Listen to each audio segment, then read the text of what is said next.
All right, if that worked right, there should have been a little bit of a fade in there on YouTube. Welcome to Beerfield Fantasy Football. I am your host at Hot BFF with two P's, Chris Hopper, joined by Thury BFF with two F's, Dan Thury. Dan, what is up? How are you? How's life? I'm good. You know, holiday season's wrapped up at work. We're in the middle of playoff football. College basketball's rolling. Pro basketball's rolling. Horse cars are flying. Food smells good in the house. I got beer. Obviously a good thing. That is true. This is a pro beer show, pro drinking show. This is a pro alcoholic beverage show. So the fact that we have beer is a good thing. Hey, you may notice some things different if you're looking on YouTube. Beerfield Fantasy Football on YouTube, by the way. If you're not subscribed there, you should be. As always, we tend to go through some changes in the off-season because that's just what we do. We don't like to stay the same as boring.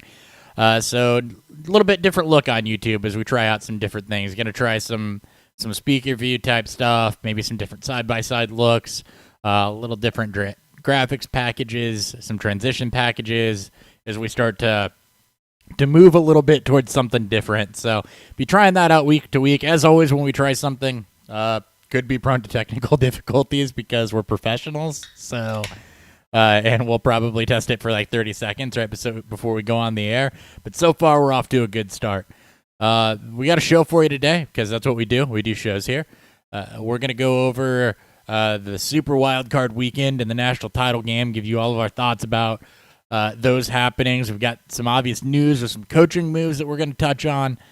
Take a look back at the 2020 rookie class and do some Dynasty check-ins. You know, try to throw some ice water on some of those hot takes that tend to happen at the end of every year.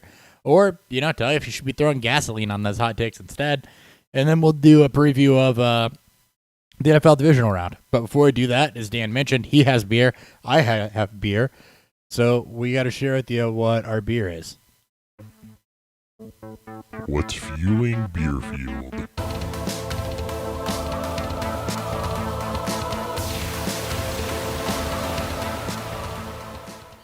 All right, Dan, you have beer. What's your beer? Here, I am beer. KCBC, Kings County Brewers Collective. These guys are out of Brooklyn, New York.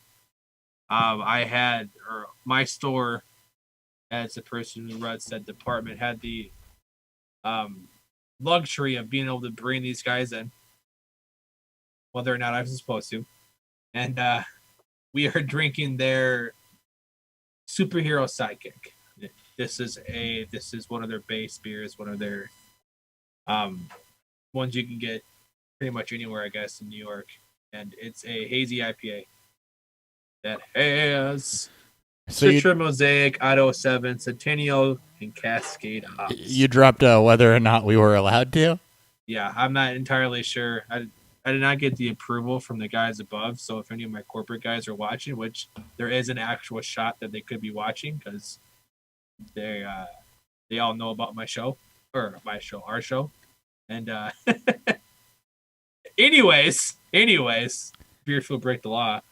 Is this one of those times where it's better to just ask for forgiveness than since I guess you tried asking for permission, right? Yeah, always. Funny thing about that is that when my boss's boss came down, he basically told me to just ask for forgiveness. You know, be smart about it, but also ask for forgiveness. I'm like, okay. That's good advice. Easy enough. One of those moments where I can just be like, you know, I tried. And we've sold through all of it. So nice. So I got something I was actually happy to see down here because I don't see I haven't seen a lot of this down here. I've got Sun King, which is I can't get Sun King back in my store.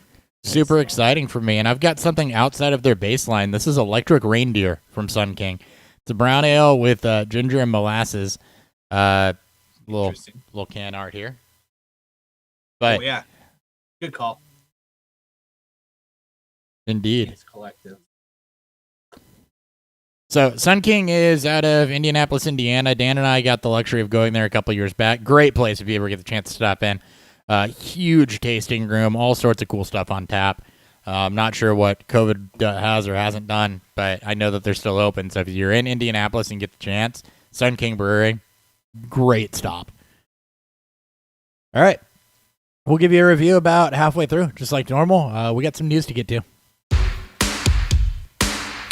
News.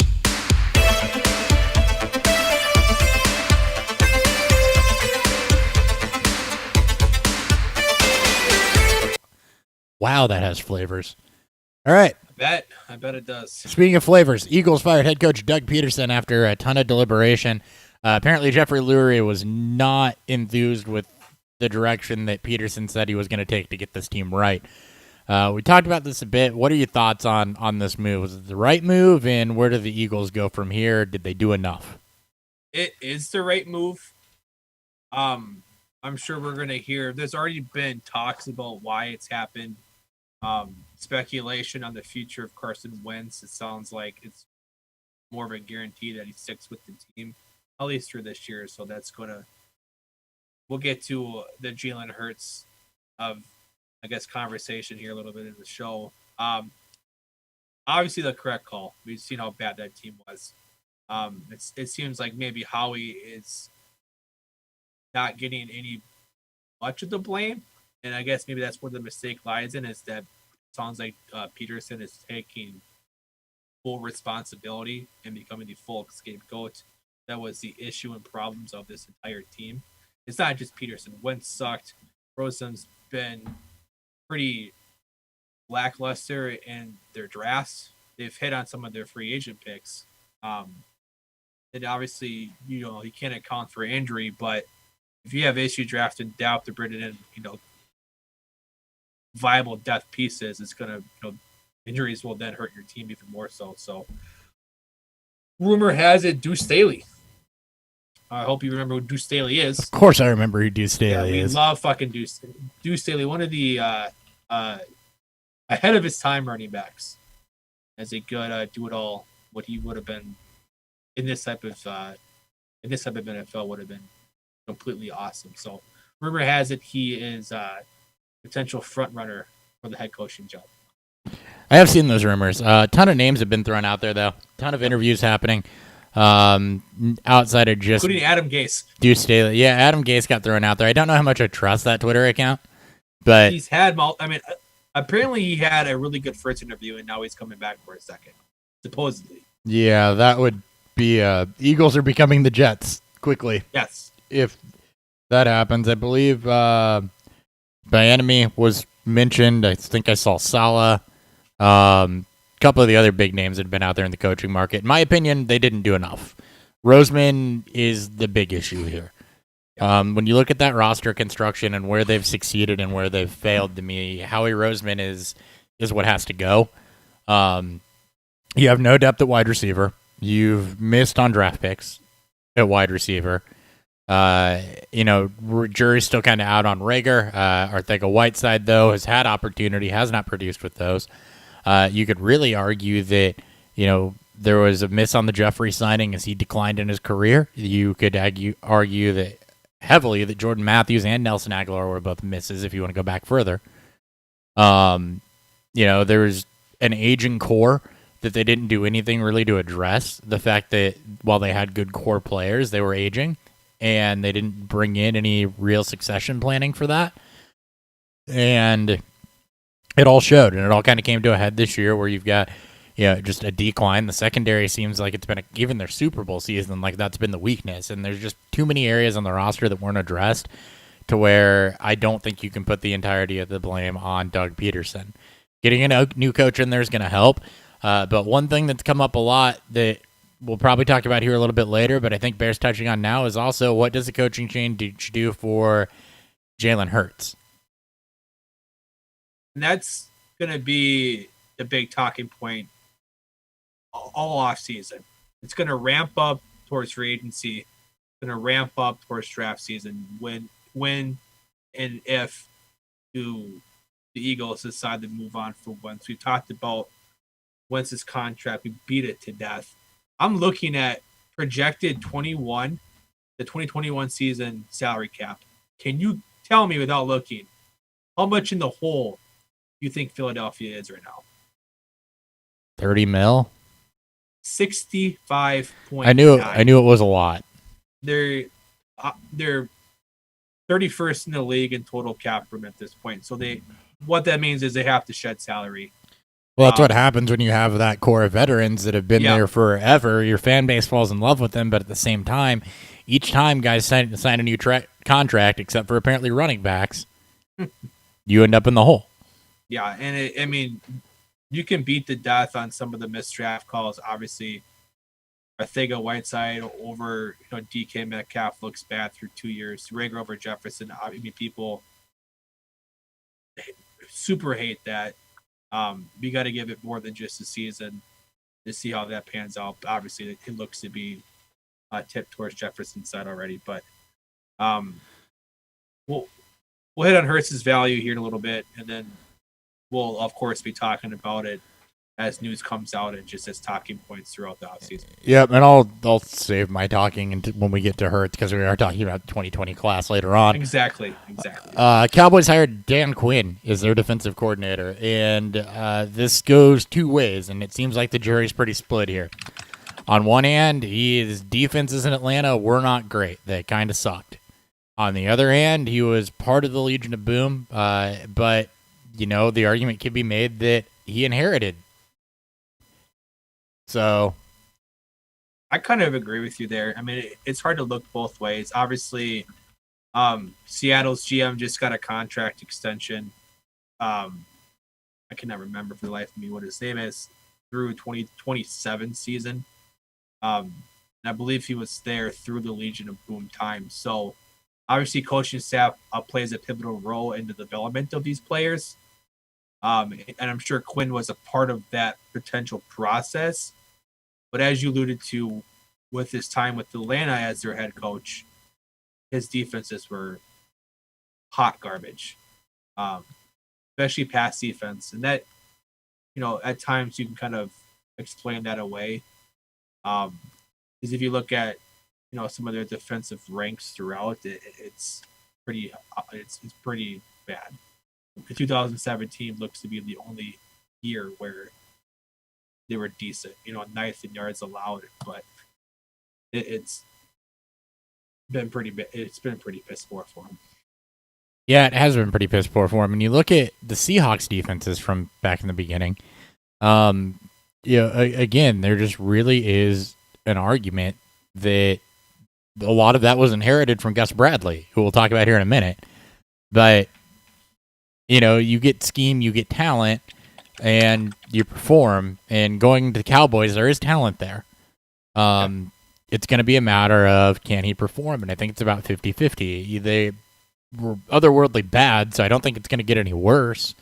But I don't think you can expect the Legion of Boom to show up in Dallas either. And I think that giving Dan Quinn all of the credit for the Legion of Boom is incorrect, given that Gus Bradley was there first. Yeah, you can't, no one should get, not one person should get all the glory or all the blame. A lot of that's going to be split up amongst coaching staff or amongst players and people. GM for getting the right personnel in there. Exactly. And just, I'm looking at both of what their ranks were, Gus Bradley's time with the Chargers, despite the amount of injuries those teams seem to have, it's this defense that's generally played well. Yeah. So I'm there too. And then speaking of Gus Edwards, Zion says Gus Bradley. The Raiders.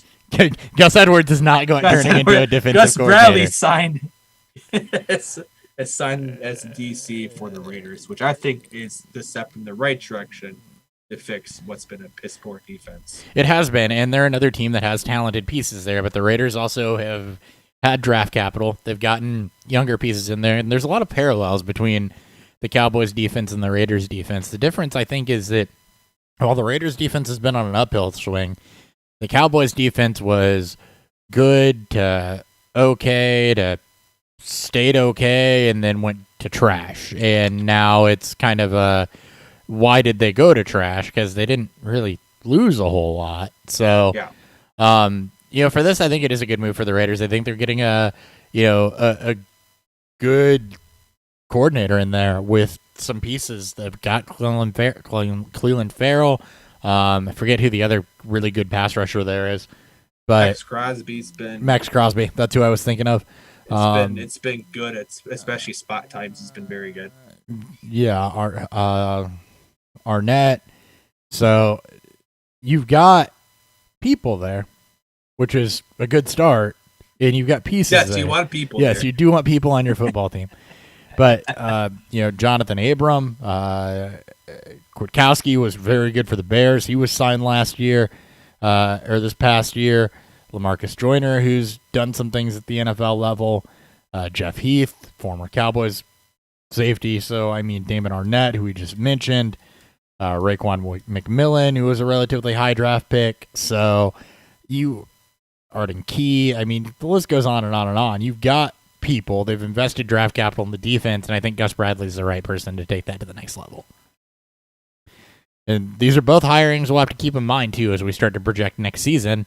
For these teams, the Raiders need to be better on defense because they're not going to blow you out on offense. But if the Cowboys get better on defense, then that could also cap a little bit of what their offense was doing before Dak got hurt. Yep. And the last piece of news, and this has been pretty dominant, the whole Deshaun Watson saga with the Texans. No real transition there. We're just going to jump straight into Deshaun Watson. He is unhappy. And apparently this stems to the GM search and the head coaching search. GM was hired without his input after it was promised he would have input and would be consulted on those hires. Several former Texans players have spoken out against Jack Easterby as far as, just what a shit show the organization is. When I say several players, it's Andre Johnson and DeAndre Hopkins, both people that would be very much in the know, spent a lot of time there in Houston. Deshaun Watson's pissed. He wants out. Yeah, I mean, and, to go further into that, he wants, Eric Bieniemy, sorry for pronouncing the name wrong. It's always pronounced, Bieniemy interviewed. It took him saying that to finally make that happen. He wasn't a part of their initial coaching search, and it wasn't until they realized that Watson... They're about to hire a fucking Jim Caldwell. Yeah, like it's not just the players. It's just not the ex-players or even current players. It's the entire fan base that wants this guy out. So it's Watson. So in case you've been living under a rock, rumor was Miami. Watson has a no trade clause that starts this year, and rumor has it he wants to go to Miami, or Miami would be a preferred destination for him. Miami, obviously, with Tua. The number 3 overall pick, and I believe the number 17 overall pick, has the firepower to make this happen. It's just whether or not they get there. There comes more with it in terms of value. Tua comes with a rookie contract, with the QB rookie contract, which is obviously a huge advantage for any team. So this is something that we'll talk about throughout the offseason. This is not over with. Even if they make some of the right calls, there is more to it. It's not just even the football team as a whole. It's how they've handled racial problems that have especially boiled over the past year and beyond since the Kaepernick days. So this goes beyond just sports. This is potentially the organization as a whole needs to hit a complete reset and figure out where the right value lies in. Sure. In the next 2 years, Watson's contract is not terrible. And there's room to restructure it too, even beyond 4 years. He's got, a relatively team-friendly contract. At least in a bind too, next season. Houston's in a cap bind. Yeah. They're like Philadelphia, where they have a ton of cap space tied up and not a lot to show for it. Yeah, minus 20. Yeah. No. So it makes sense for Houston. The question is, does it make sense for Miami to do that trade, to get rid of a quarterback, if you believe in them, that's on a rookie contract, for a team that seems to be, up and coming, that can use that draft capital to put themselves over the edge, be it through, more targeted trades or otherwise? Is that the most efficient use of draft capital for Miami? I don't know that it is. Yeah, I think Houston needs to think about this deal. Being that, I think as you just mentioned, there's not a lot of there's no real true draft picks, at least at the top of the draft that Houston can make to keep this here. Watson will likely be of the Drew Brees time with the Saints and just kind of sit in a middling 7-9, 8-8 because Watson's just too good of a player, at least consistently wise, for this Houston team to be this bad to always have a top 10 draft pick to help make the right picks to fix the team for the future. So if you can get something for him now, while getting a rookie quarterback who has a lot of promise in him, plus 2 high draft picks potentially, maybe this is a decision that the Houston front office needs to think about, for the future of what their team could look like. Well, it's easy for Houston to me because it's a franchise reset for Houston. If you can get a deal where you get the 103 and Tua, you can reset your franchise on offense. Yep. You can reset your franchise probably on both ends of the ball if you want. If you do that, because you're going to get key pieces to build around with that 103 pick, be it, offensive line, pass rush, however high you want to go on a wide receiver. Whereas Miami, I think, is who really has to think, does this make sense? I think that if Houston's willing to do a deal that is Tua and the 103 for Watson, that it makes perfect sense for Houston. I don't know that it makes sense for Miami. And that's who I think really needs to put a lot of thought into this. I think there's a good argument to be made is this Miami team took the next step. They were a playoff team essentially the entire year. Struggles obviously with Tua, and then however you feel about the handling of the Ryan Fitzpatrick Tua era. Watson on this team makes him a Pro Bowl team. Or not Pro Bowl, makes him a playoff team, I think, every year. You could. What's up? I was going to say, I agree with that. I do, but, is it something that puts them in cap hell, for example? Are there areas they can improve? The defense was better than the sum of its parts. I don't know what their contract situations are on defense, but there were some players that I think, because of the scheme, were outperforming themselves. So, name outside of Xavier Howard, give me one player on the Dolphins defense that is an impact game break player. Well, Byron Jones. They have 2 very good corners. Yeah. Obviously, we're not a defensive give me a pass rusher. Yeah, exactly. I don't have one. That's my point. Exactly. You don't have one, and that's any Dolphins fans that are probably yelling at their TV, throwing out names. Sorry, we don't keep track of defensive players the same way that we keep track of the offensive side. This is obviously we talk everything. Actually, an effort I'm going to start trying to do this offseason is I'm going to try to look at some defensive rookies and be more mindful of that as we try to expand beyond just fantasy and beer. So. Yeah, but speaking as a casual fan, which is part of what we wanted this to start as, probably more than just a casual fan. Here's a good trivia question. Name the Dolphins sack leader this year. Without looking. You looked? No, I didn't look. I don't know. Emmanuel Ogbah, the former Browns defensive end. He's Browns. He's probably okay. Former Browns defensive end. Actually, I like Ogbah. I thought he was always underrated. Not a superstar. Jerome Baker was next. Kyle Van Noy after that. Andrew Van Ginkel, which Van Ginkel was actually fun to watch. Shaq Lawson. I mean, these guys I'm naming off are not exactly the who's who of defenders, and it speaks to the coaching job that Brian Flores did. But it also tells you, hey, how do we get better? How much better can this defense be if they want to use the pick on that side of the ball? Looking at offense, how do you feel about Devontae Parker's season this year? They could definitely use help, and I understand. I completely get your point on it. I still think you can make this move, without digging so much into what the cap penalties or what the salary cap is going to look like for them next year. I'll actually pull that up. This is going to be, at least on paper right now, one of the best free agent class. Miami right now is plus 25 or 25 mil above salary cap.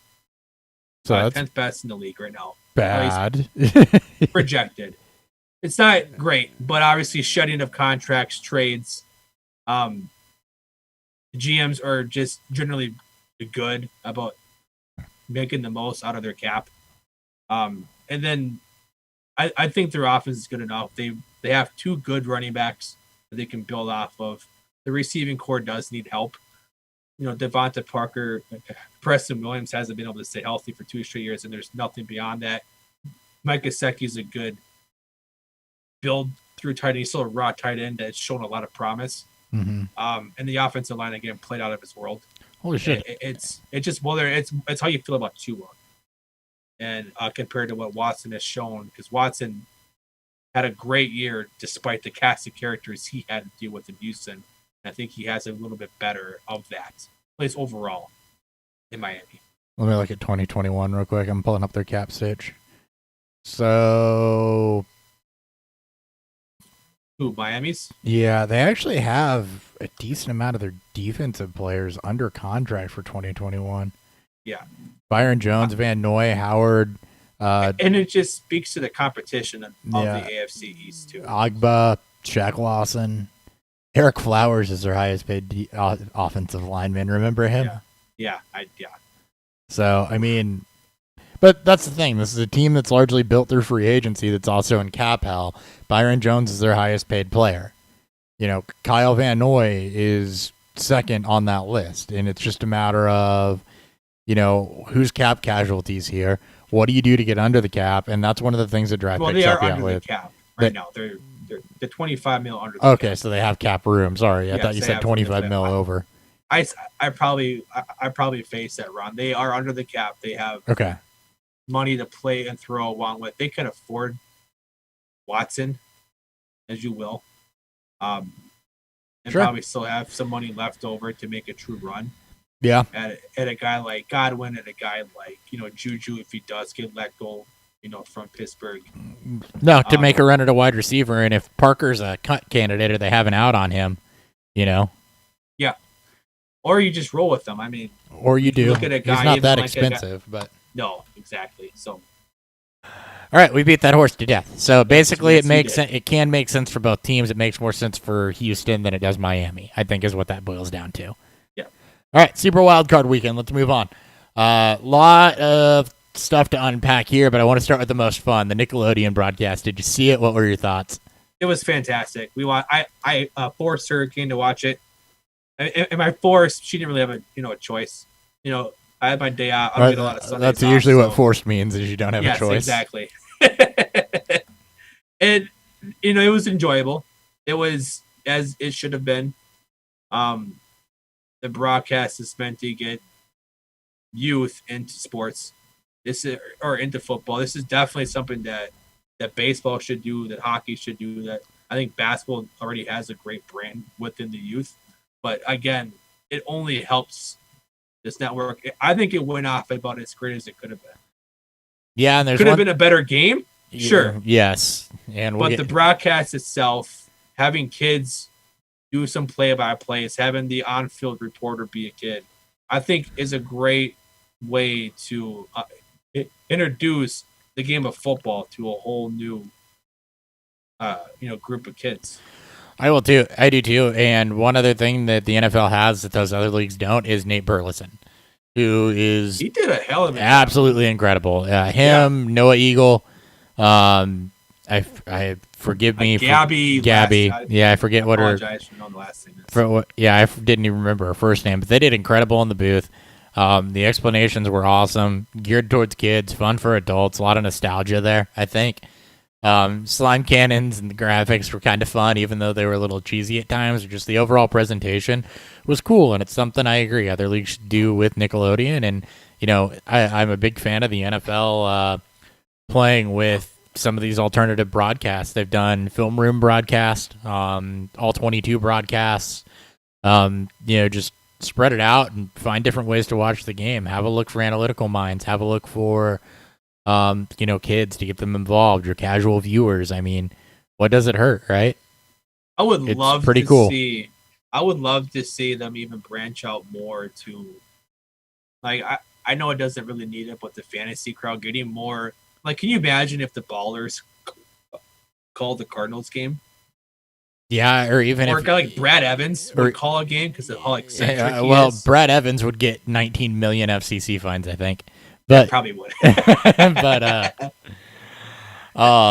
I mean, hell, even if you just throw Field Yates and Matthew Berry, yeah, on for ESPN and do a fantasy minded show, that would be relatively cool. Now I don't know from maybe we'll do one. Maybe we'll do one for fun this year. Maybe we'll call a game. God. That'll be a shit show. That'll be fun.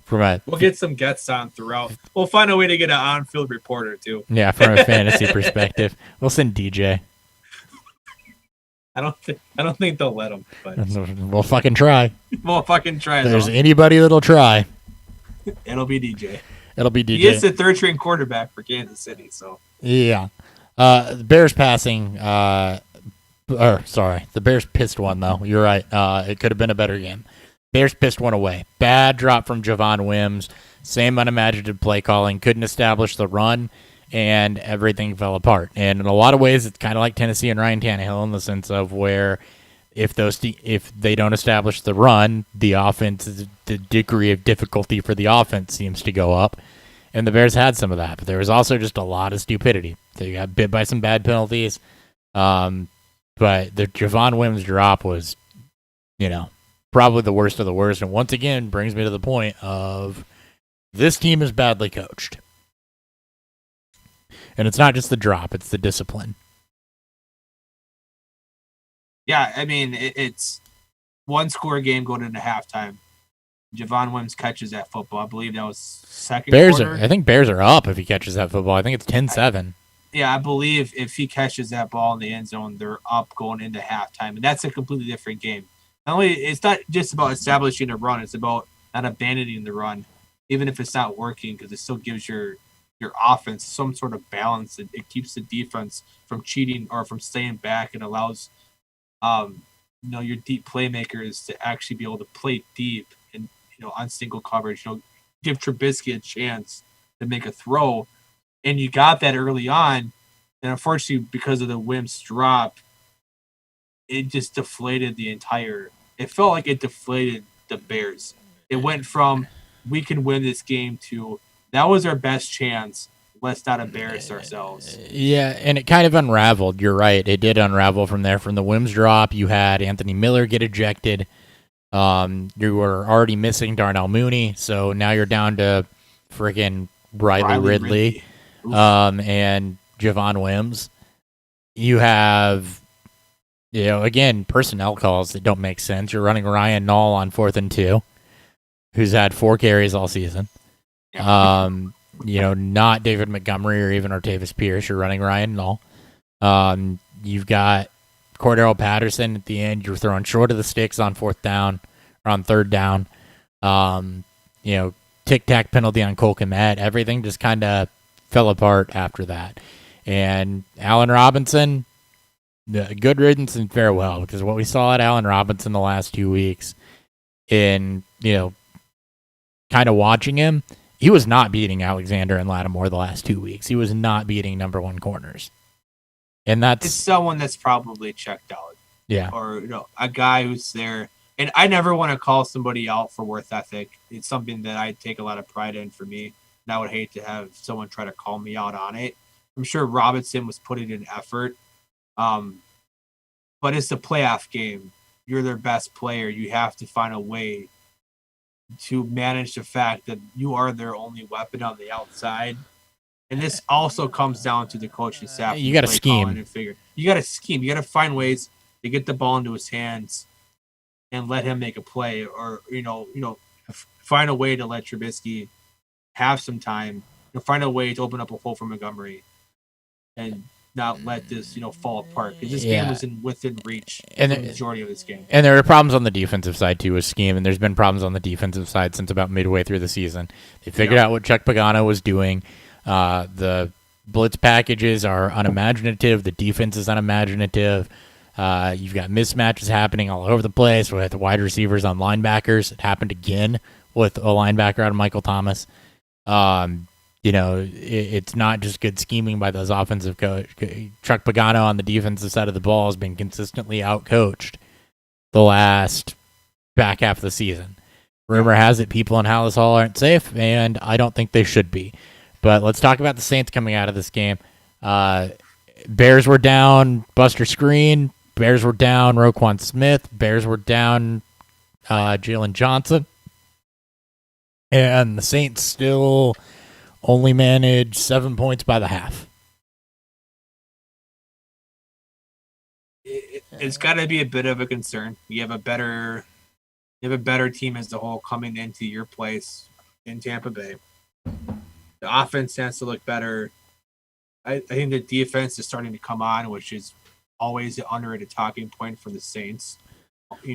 Defense, I think, has been a big reason that they've been in games, that they have the record they have this year. Exactly. And I think this team can't come out flat the way that they did throughout points in this game. Tampa Bay is just too good of an offense. Brady is just a different animal in the postseason. Mm-hmm. He can look bad throughout the entire year, and he will come out and he will look like an all-pro MVP. And it's going to happen in this game. Sure. It may not happen, but the Saints have to look better against against a team that's at least better offensively to make them pay. The Browns is the Browns. Even if that his quote was taken out of context. It was taken way out of context. It was way out of it, but it was phrased horribly. Yeah. Juju set himself up for this. Juju, regardless of how you actually take the quote, he set himself up poorly. And it again, shit like this tends to fuel teams. And that the first snap of the game, Marquis Pouncey shoots the ball up 6-8 feet up in the air, and the Browns are up 7-0, and they don't look back. And regardless of how good Big Ben's county stats were, he sucked. Well, you're going to throw the ball 68 he set times. Records. That's all he did was set records. Yeah, you're going to throw the ball, what was it, 68 times? I think 69. I think it was a lot. Yeah, when you're down that much, and when you're down the entire game, and when you have no running game. As far as Juju, yes, it was taken out of context. He has hit this point where it's gone from kind of being cute and fun because he was really good to kind of being an indictment on Juju, and I don't think that he is as arrogant and brash as he comes off in the media. I think, and from what I read, he was regurgitating the way Mike Tomlin coaches them, and I don't think still a young guy realized how that came off, even though he was just regurgitating the way that they're coached. And he's been bulletin board material a lot this season. Browns came out and looked good, but the Steelers have been flawed, and we've seen the Steelers as flawed since they were 11-0. And they were talked about as a team that shouldn't weren't as good as their record suggested. Mm-hmm. Well, they lost Bud Dupree. They lost parts of that defense, and that fell apart. The offense lost the ability to run the football, and all of a sudden you're one-dimensional, and they did not look good being one-dimensional. No. Nope, they didn't. The future of Pittsburgh, at least on the offensive side, still looks very good. This is a good quarterback draft to have that type of problem in, to where you're a bit of a quarterback away. At least Ben needs to retire. The defense is going to be better. This is a hyper-competitive AFC North, the most competitive that I've seen, and arguably the most competitive division in football, especially with the outlook of all four of these teams, being that you have three up-and-coming quarterbacks heading the franchises in the right direction. One of them's already an MVP. It's Pittsburgh's got some decisions to make, and they have a good enough draft pick to probably get one of these higher-end quarterbacks. They got to decide if they're happy with Mason Rudolph's progression, who everybody hates, and I think it's just because of the Myles Garrett situation. But yes, the most punchable face. It does have a about that. Very punchable face. Doesn't help. You got to decide if he's come along well enough. You've got to decide what you're going to do with Juju. You've got to do something to address the running game. I think on defense, they've done a good job setting themselves up with Joe Hayden, Minka Fitzpatrick, Bud Dupree, TJ Watt, but they need to now look at how that offense is going to look going forward. Deontay Johnson is a solid receiver with dropsies that you hope can still progress. Chase Claypool showed some tremendous playmaking ability, but you just got to decide how you're going to structure that going forward. Also can't keep his mouth shut. Yeah, no, that was a thing too, and he has less of a reason to run his mouth than Juju does. Yeah, like we all like Juju's, he's fun and gullible, and he had his bike stolen, and we got to almost grow up with him while he became while he's growing up in the NFL, and Claypool is just Claypool had 2 good games. Why are you talking shit? Yeah, I outside of wanting the fucking Browns to win regardless, I hope that even if they lose, that they come out and it's better than what the point spread entails. Yeah. Packers beat the Rams. We will get to that one, but I think yes. Juju needs to go. No good for locker room. Steelers beat the Rams. The Rams play the Packers. Yes, that's what he was asking. Do we think the Packers beat the Rams? I didn't see a track. My bad. I do. We'll get to that here. We'll do a full preview here at the end, but the short answer is I do. Speaking of the Rams, though, it's a real good transition. Rams beat Seattle. Seattle's offense, good disappearing act. I talked about this on the preview last week, though, how I really liked how the Rams matched up against Seattle. Didn't know Jared Goff wasn't going to play, but it turned out to be exactly that. The pass rush gave Leonard Floyd and Aaron Donald gave Russell Wilson fits. Ramsey prevented DK Metcalf from having any sort of game-breaking impact, and Seattle couldn't run the football. And the offense over the last few weeks, Wilson went from MVP candidate to just really good again, and part of that, I think, was the disappearance of Seattle's running game. Yeah, I don't quite understand the massive drop-off from what this team was first half of the season to them barely skating by in every game. And I thought that they were going to beat the Rams. They just beat the Rams. Goff hurt. Goff wasn't starting, and we knew that the Rams defense was playing on another level. But it's Seattle. It's Russell Wilson. It's at home. Again, struggling. We expected something more. And now there's, question marks on where this team is headed into the 2021 offseason. Yeah, there very well is. And how do you fix it? And what do you do to fix it? Pete Carroll says he wants to focus on running the football, but the fact is, and it was just said in the chat, and I think that Juice here's onto something. Maybe it was Wilson that wasn't right. Because I'm looking at their rush yard stats, and they really weren't any worse the back half of the season, but the passing productivity just absolutely tanked. Yeah, over the back half of the season, and they're gonna have to figure that one out. And I don't know if defense has adjusted to what they were doing, because we did talk about early on in the season how it was a different look from Seattle. They'd gone from this major run first team to now they're a team that previously has rushed more than they've passed, and that flipped upside down this year.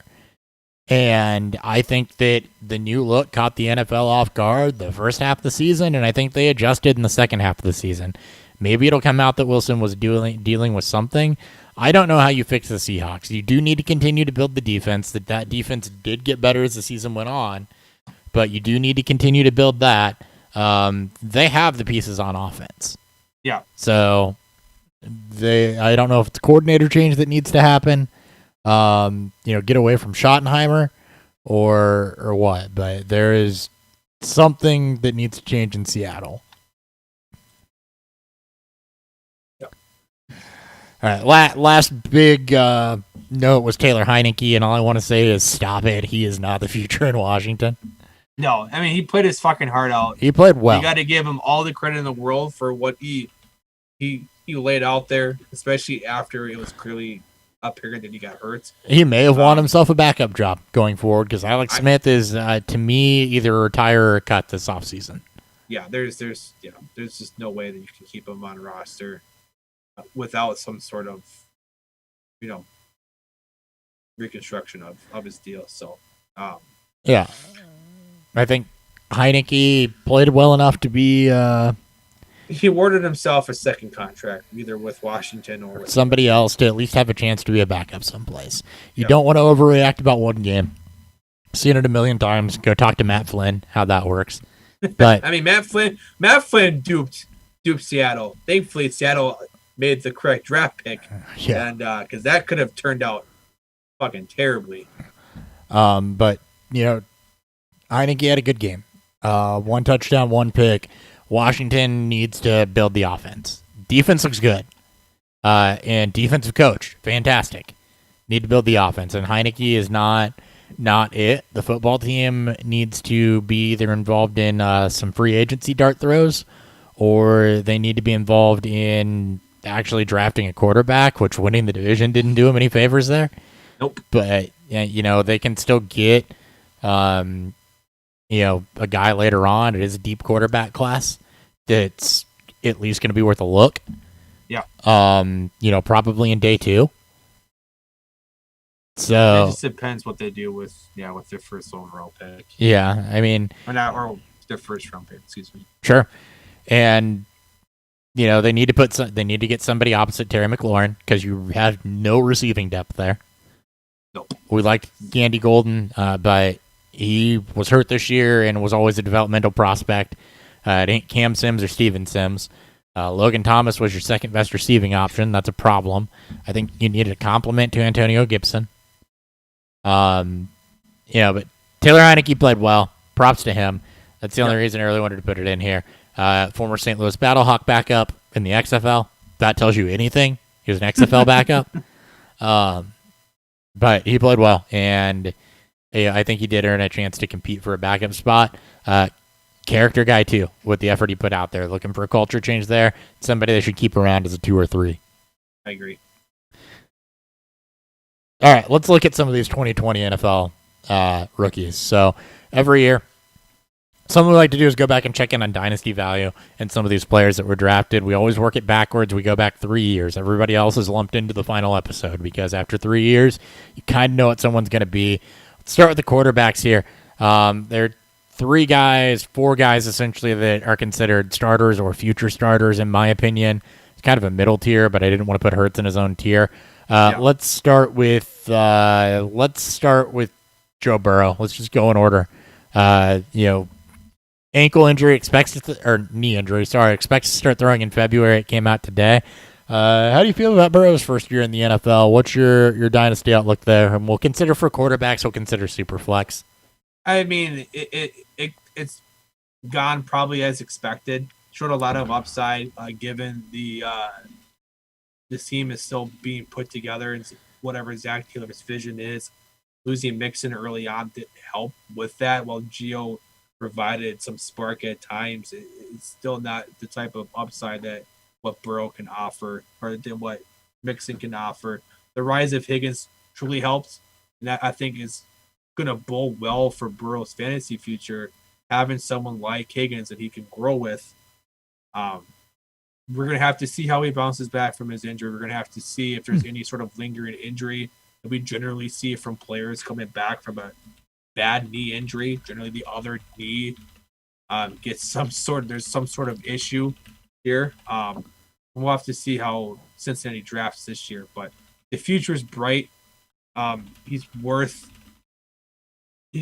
buying on. I guess buying low, high, however you want to phrase it. He's worth trying to go out there and see how the draftee of Burrow feels. Probably not going to get him for any sort of real value. But definitely the future feels bright right now for him.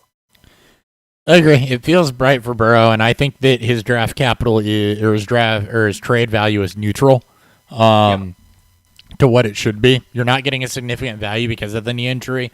ACLs are not career threatening anymore. We just assume when there's an ACL torn, whatever, they'll be back next season.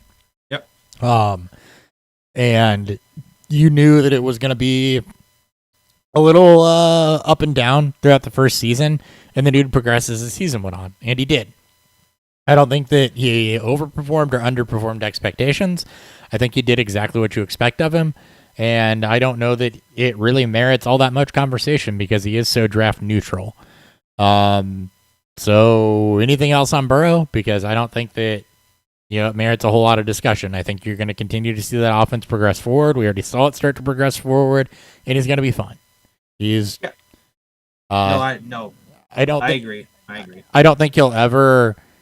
I don't necessarily think he'll ascend to Jackson or Mahomes type levels in dynasty value ever, but he'll be somebody we talk about as a top 6. I think you're looking at if the volume's there, another Matt Ryan in terms of it doesn't have the rushing floor is the reason he'll never hit that top echelon. No, he averaged 3.7 rushes a game. My boy Michael, I can't remember his last name. Put out a note. He put an actual percentage number to what a Konami code quarterback looks like. Something I'm going to dig into more here at some point in the offseason. So it's something I noticed going through setting up vetting criteria for the 2021 rookies, to where when I look at statistically who am I going to watch film on, and how does that play into where people are being ranked? Last 3 years, if you don't have mobility, you have not fared well, more or less. Or you need to land into a situation that yields a lot of upside playmakers and at least an above average offensive line. This is a Mac Jones comment, so we'll get on to him. Yeah, there'll be a Mac Jones conversation later. I actually completely missed the national title game recap. We're just gonna skip that. That's rookie discussion anyway. We could go on and on for days about Devontae Smith and Jalen Waddle and Mac Jones and Justin Fields and everybody we need to go on about there, but that's rookie talk, so we'll just leave it there. Yep. Let's go to Justin Herbert next. We'll come back to Tua.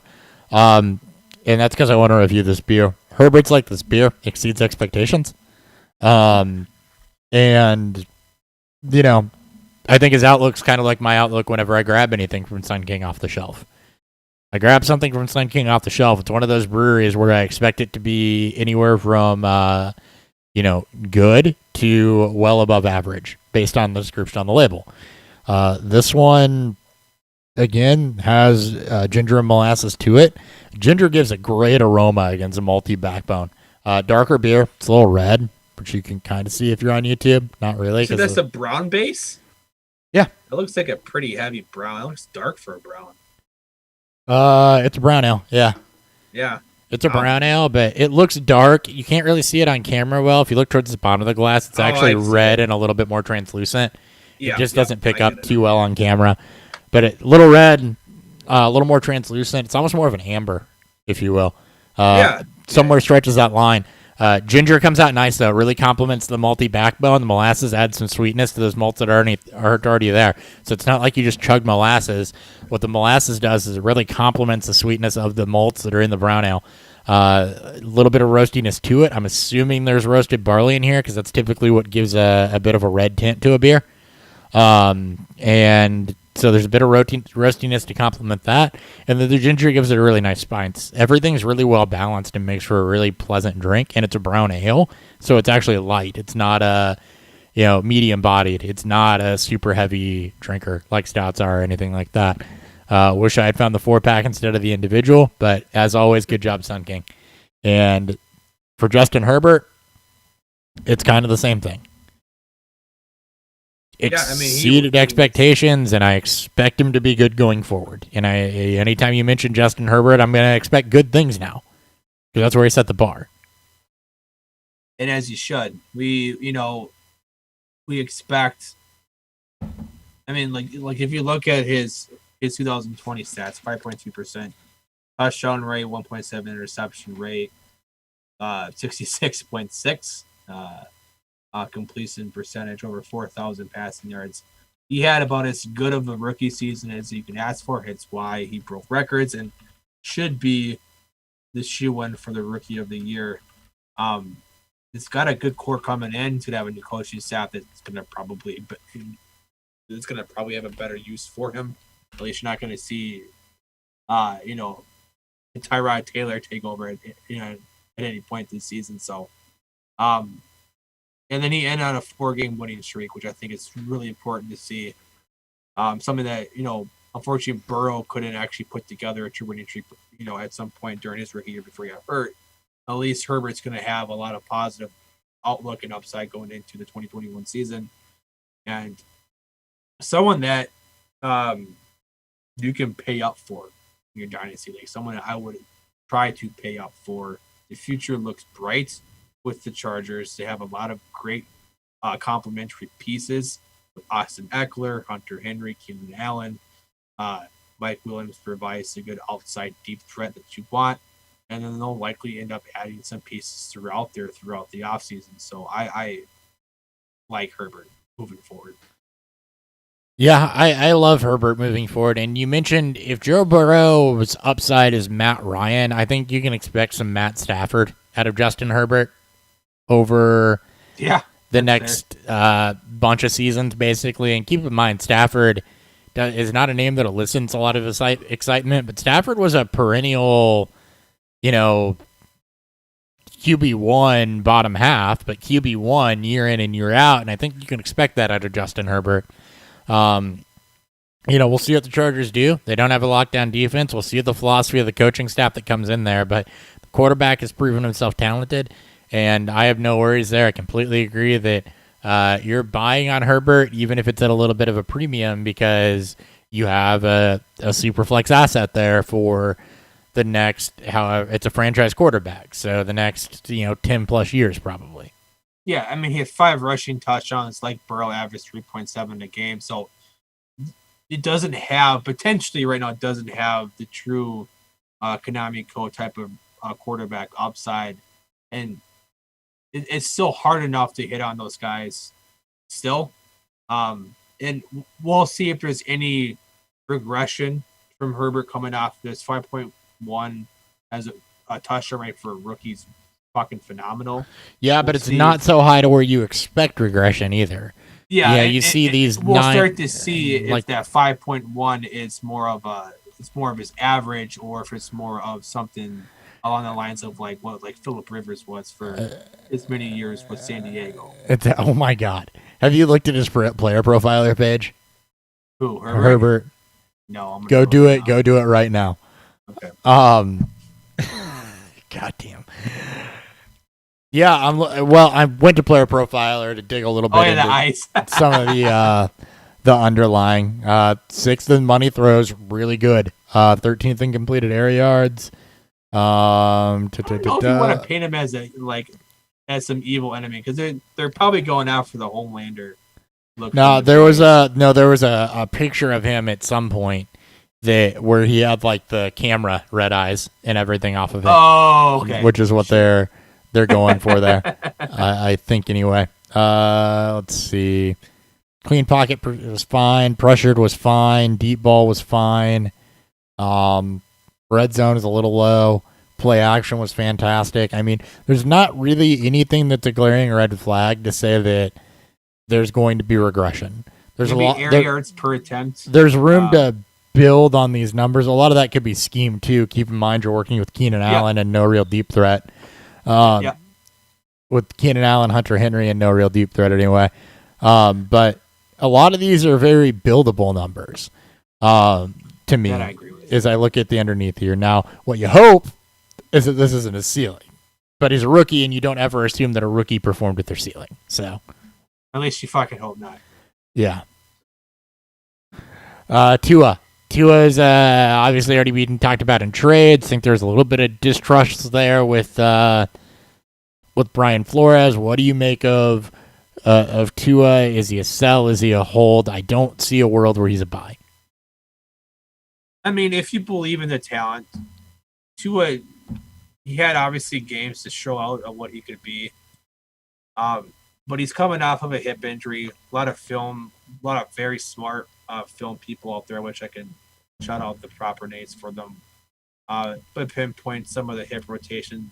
The hip injury was a problem throughout his rookie year. Not to say that you can just throw away what he's done this year, but at least you have something to explain it on. And the fact that Miami, again, as we talked about with the Watson and Trey conversation topic, is there's not a lot of playmakers outside of Parker and Gesicki.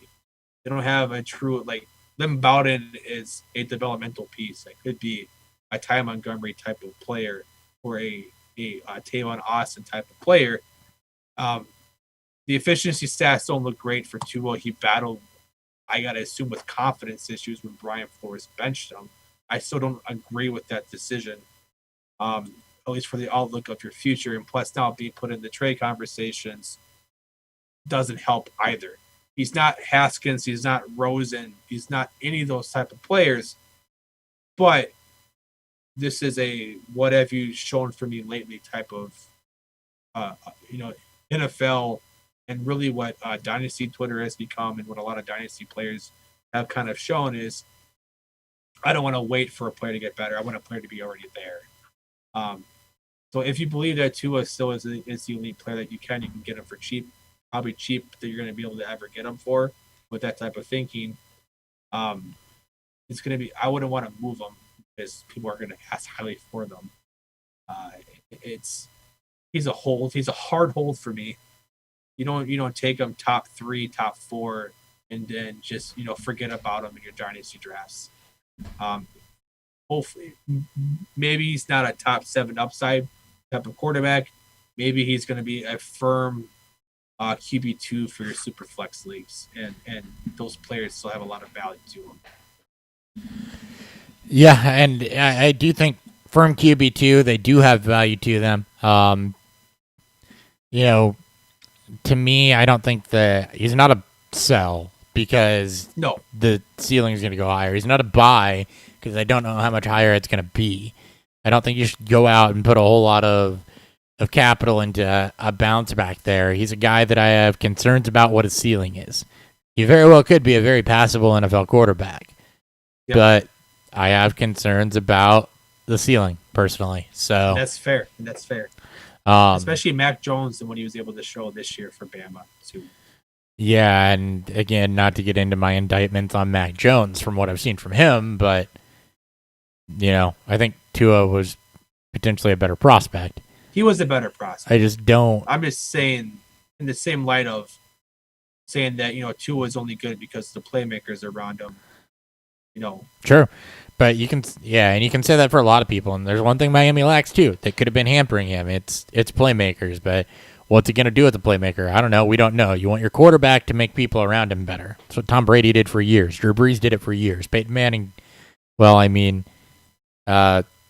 after a bit, did it for years. I don't want to indict. No, I know. You get it, Marvin Harrison or Reggie Wayne because they were fantastic. But after Harrison retired, you had Wayne in a rotating cast, and Hilton in a rotating cast. These quarterbacks should make the players around them better. Is basically what I'm getting at. Yep. And did he make Devontae Parker better versus what he did with Fitz last year? No, he didn't. So, I have some questions. It may get better. I may eat the words. I'm not saying he's a buy right now, but he's not a buy right now. There's no indicators from what I've seen, saying that, it's going to get better from here. Everything's in relative. This is why I don't like to use sell high or buy low, because everything's in the value of what you perceive a player to be. It's not always that cut and dry either. Exactly. We're not going to sit there until you don't trade for Tua. We don't know what he is in NFL yet anyways. After one season. You don't know what anybody is after one season. Exactly. So,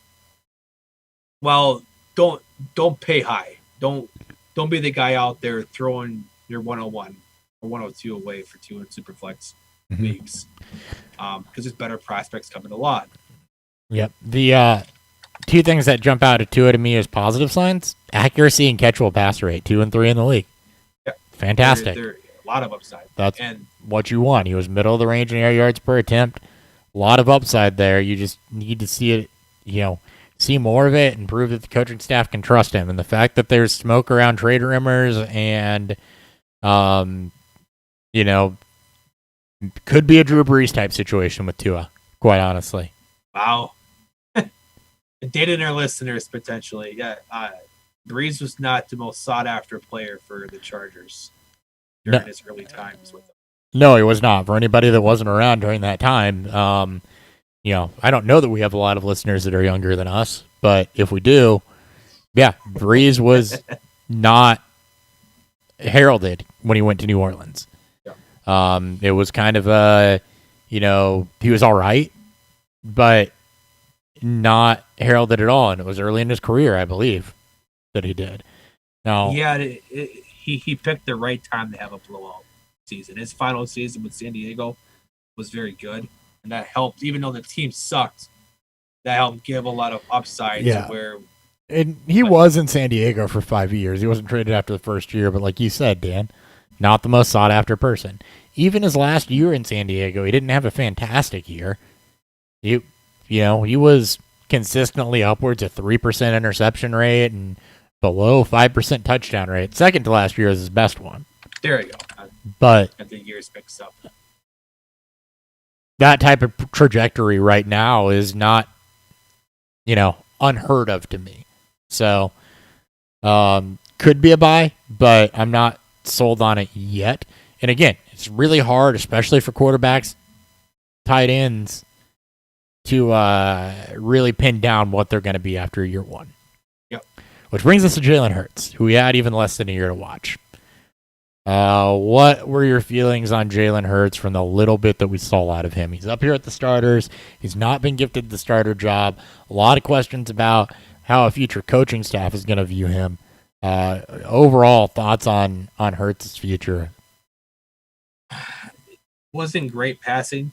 Obviously, we knew there was going to be a bit of a drop-off in terms of arm talent compared to the top three backs that were taken in this class. Hurts is built of what today's NFL is shaping up to be. Hyper-mobile. For fantasy, he does have that Konami code upside. He does have, regardless if the passing stats are there, the rushing stats and the rushing upside makes him a QB1. And if he's able to have a Jackson type of rushing season or take the steps and the leap that Josh Allen had to have the passing stats to mirror or to complement the rushing stats. That's why its upside is so high. Now we've reached a point, though, where it's that Philadelphia decides that Doug Peterson, as we mentioned, at the beginning of the show, that Doug Peterson is the true scapegoat. He's gone. Now rumors, out there circulating that Carson Wentz is now more than likely to stay in Philadelphia. We have a full offseason of talk and speculation whether or not Wentz gets moved or if Hurts is going because they can't do shit with Carson Wentz. I've mentioned it before. His contract is an albatross. They can't do a damn thing with Carson Wentz. They cannot cut Wentz. There are ways that they could not be as hindered by him through trade, which is the only way he's going to be moved off this roster. It's a situation where you might have to give up more for somebody to take that. This is a basketball. This is what happens in the NBA a lot. This is what Houston did with Cleveland. It happened a while back with Brock Osweiler's contract. Yeah, happens with baseball a lot too. And baseball. A lot easier to eat bad contracts in those sports than it is in football. So it's anyways, I'm not gonna get into that, but Hurts is a future, like, we want to see production right away. Second round pick, not a first round pick, so there's no fifth year option tied to him. It seems like, I think this year is a very important year for what his fantasy outlook is going to look, especially Dynasty. Mm-hmm. You have to hope that Philly does find a way to trade Wentz or decides that Hurts is the starter, and you get a bit of normalcy from them. I think you have playmakers around him. You don't really have playmakers around him. Not great playmakers. They're you don't Hurts, have not Hurts. Rager, Sanders, and Goddard. You have pieces. You don't have established playmakers. Yeah, you have pieces. You're right. the thought is, what's a new coach going to do? And if you're coming in there trying to make an impression, do you try to revive Carson Wentz? Do you go with Jalen Hurts? That's going to be something that comes up in the interview process. To me, I think you have a little bit of a buy opportunity on Jalen Hurts. Trusting the talent here, and again, it's after, year one. But trusting the talent here, like we just talked about, he didn't really have an established playmaker around him. Didn't have any of those safety blankets that make your job better. Remember, Goddard's been banged up. He was hurt for the majority of last year. Yep. So didn't really have any of those make your life easier types of safety blankets. He didn't have a Keenan Allen. He didn't have a running game he could lean on, per se, because they struggled to run the football. You just had him. Showed he could do it with his legs. Passing progressively got, it was up and down. It was a little worse the more you went. Green Bay took over middle of the game, was fine. Had a great game against Arizona. Struggled against Green Bay, New Orleans. Good game against Dallas. Struggled against Washington. Well, what does that tell you? He was great against Arizona and Dallas. Yeah, he's Lamar Jackson right now. Yeah. He's basically rookie season Lamar Jackson, where his passing efficiency, his passing overall, it's pretty unforgettable. It's pretty forgettable, excuse me. Yeah, yardage. It's the rushing upside that what gives you pop. I was going his last game against Washington. Going for weaker secondaries is really what I was going for there. He performed against weaker secondaries and weaker pass rushes. Washington, great pass rush, really struggled. Green Bay, great secondary, didn't look the best. New Orleans, good secondary, didn't look the best. But, I think he performed well enough where he was supposed to perform in the passing game to where there's some promise there. More Kyler than Lamar in that regard, I think, which makes sense. Well, it's more or less, it's more or less that it's the rushing's the ahead. Passing there wasn't there. It was the rushing. The rushing's ahead of the arm. Yes, that's a great point. And rushing is ahead of the arm. I think that the career arc is going to be closer to Murray. It's an easy comparison. Both coming out of Oklahoma, both had plenty of success during the football in college. Both have looked very passable in the NFL at times, and a little rough at times. Hurst is better built to take hits. 222 pounds. Murray, I believe it's closer to 200. So I think you have a buy opportunity on Hurts. There's a lot of question marks there too, though, which is also why I think you have a buy low, because you have a lot of ways to talk your person who has Hurts rostered in your league down a little bit. There's a lot of uncertainty. Will he start? Will they go with Wentz? You can't offload Wentz. But if you can get, into Jalen Hurts for essentially his original draft capital, good luck. plus a little bit. Yeah. I think that you're in good shape. I think he could. I think it was just funny because both Hurts and Wentz are kind of guys that you should be looking to target because of what the perceived upside looks to be. Obviously, we know what Hurts is as a rusher. We love the upside there. Wentz is already showing. And then if somehow, someway he does land with the Colts, to be paired back up with Frank Wright, the offensive coordinator who was there during his MVP season, or what should have been his MVP season. So there's a lot of certain storylines or parallels that could actually happen that can make them there.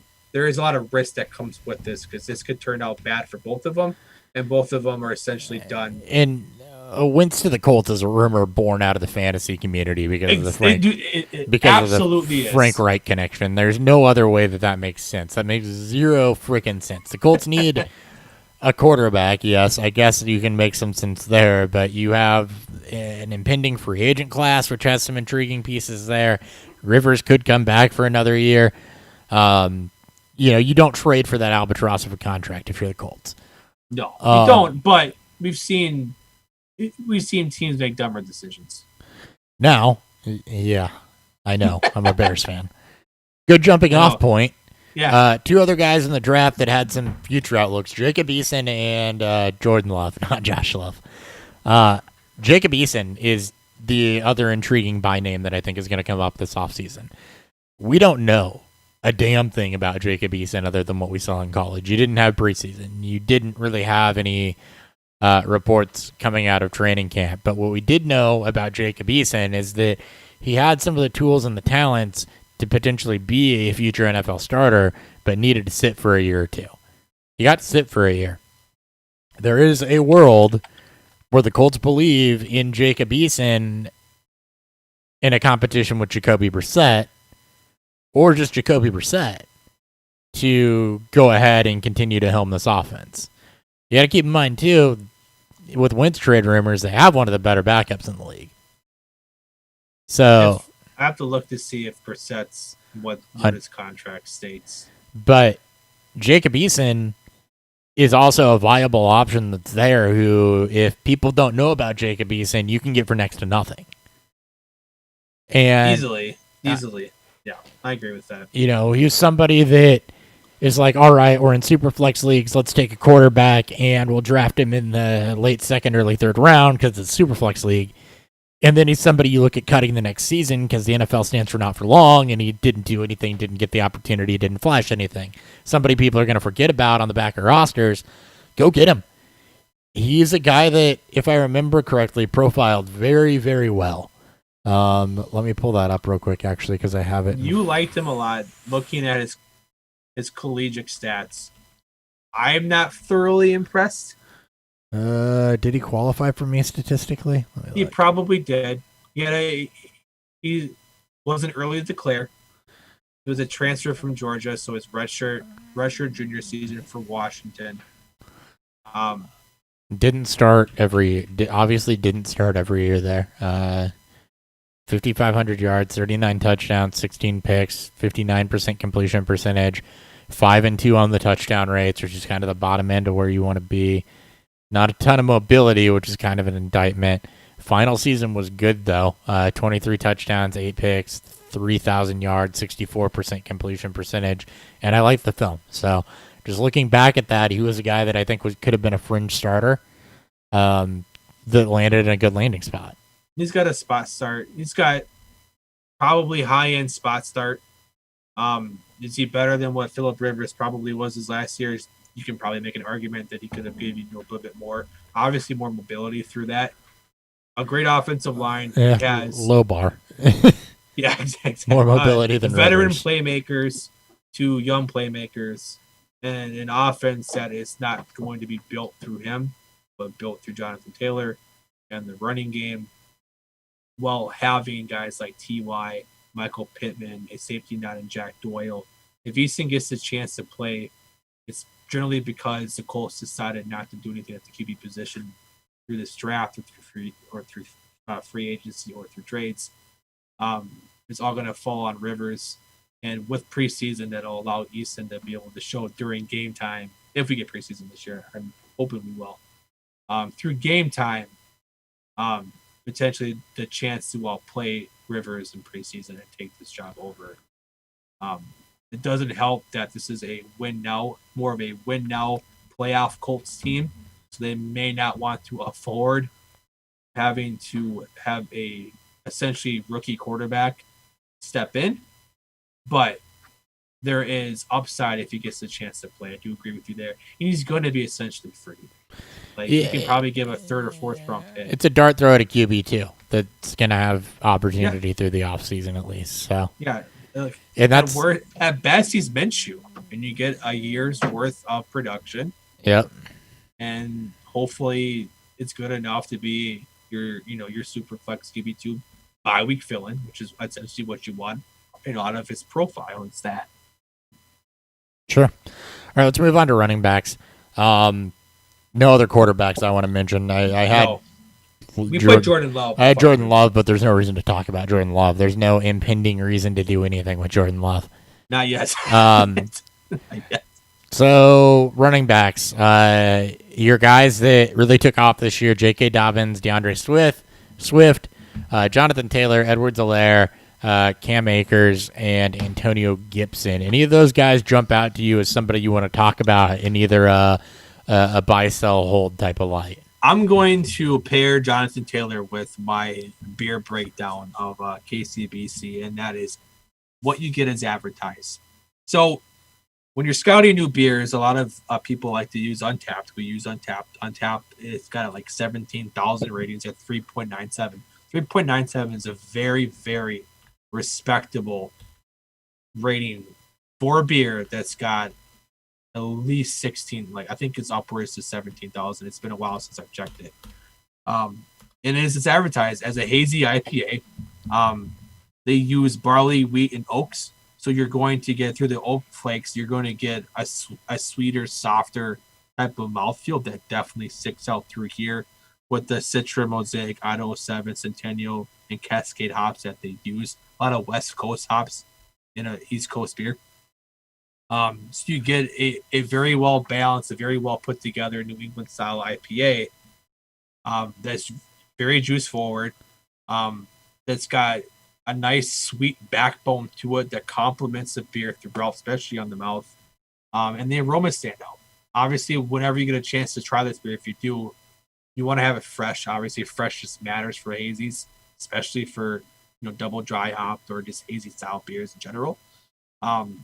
But this beer is about 5 weeks old, so on that fringe line for true freshness. So very well done, very well as advertised. And like Jonathan Taylor was for the Colts this year, even though it was a bit rocky start, we got what was advertised, especially towards the back end of the season where they finally committed to him as a whole. And when he pointed out before the Packers game, where it all came together for him, the game slowed down and mirrored Miles Sanders' 2019 season.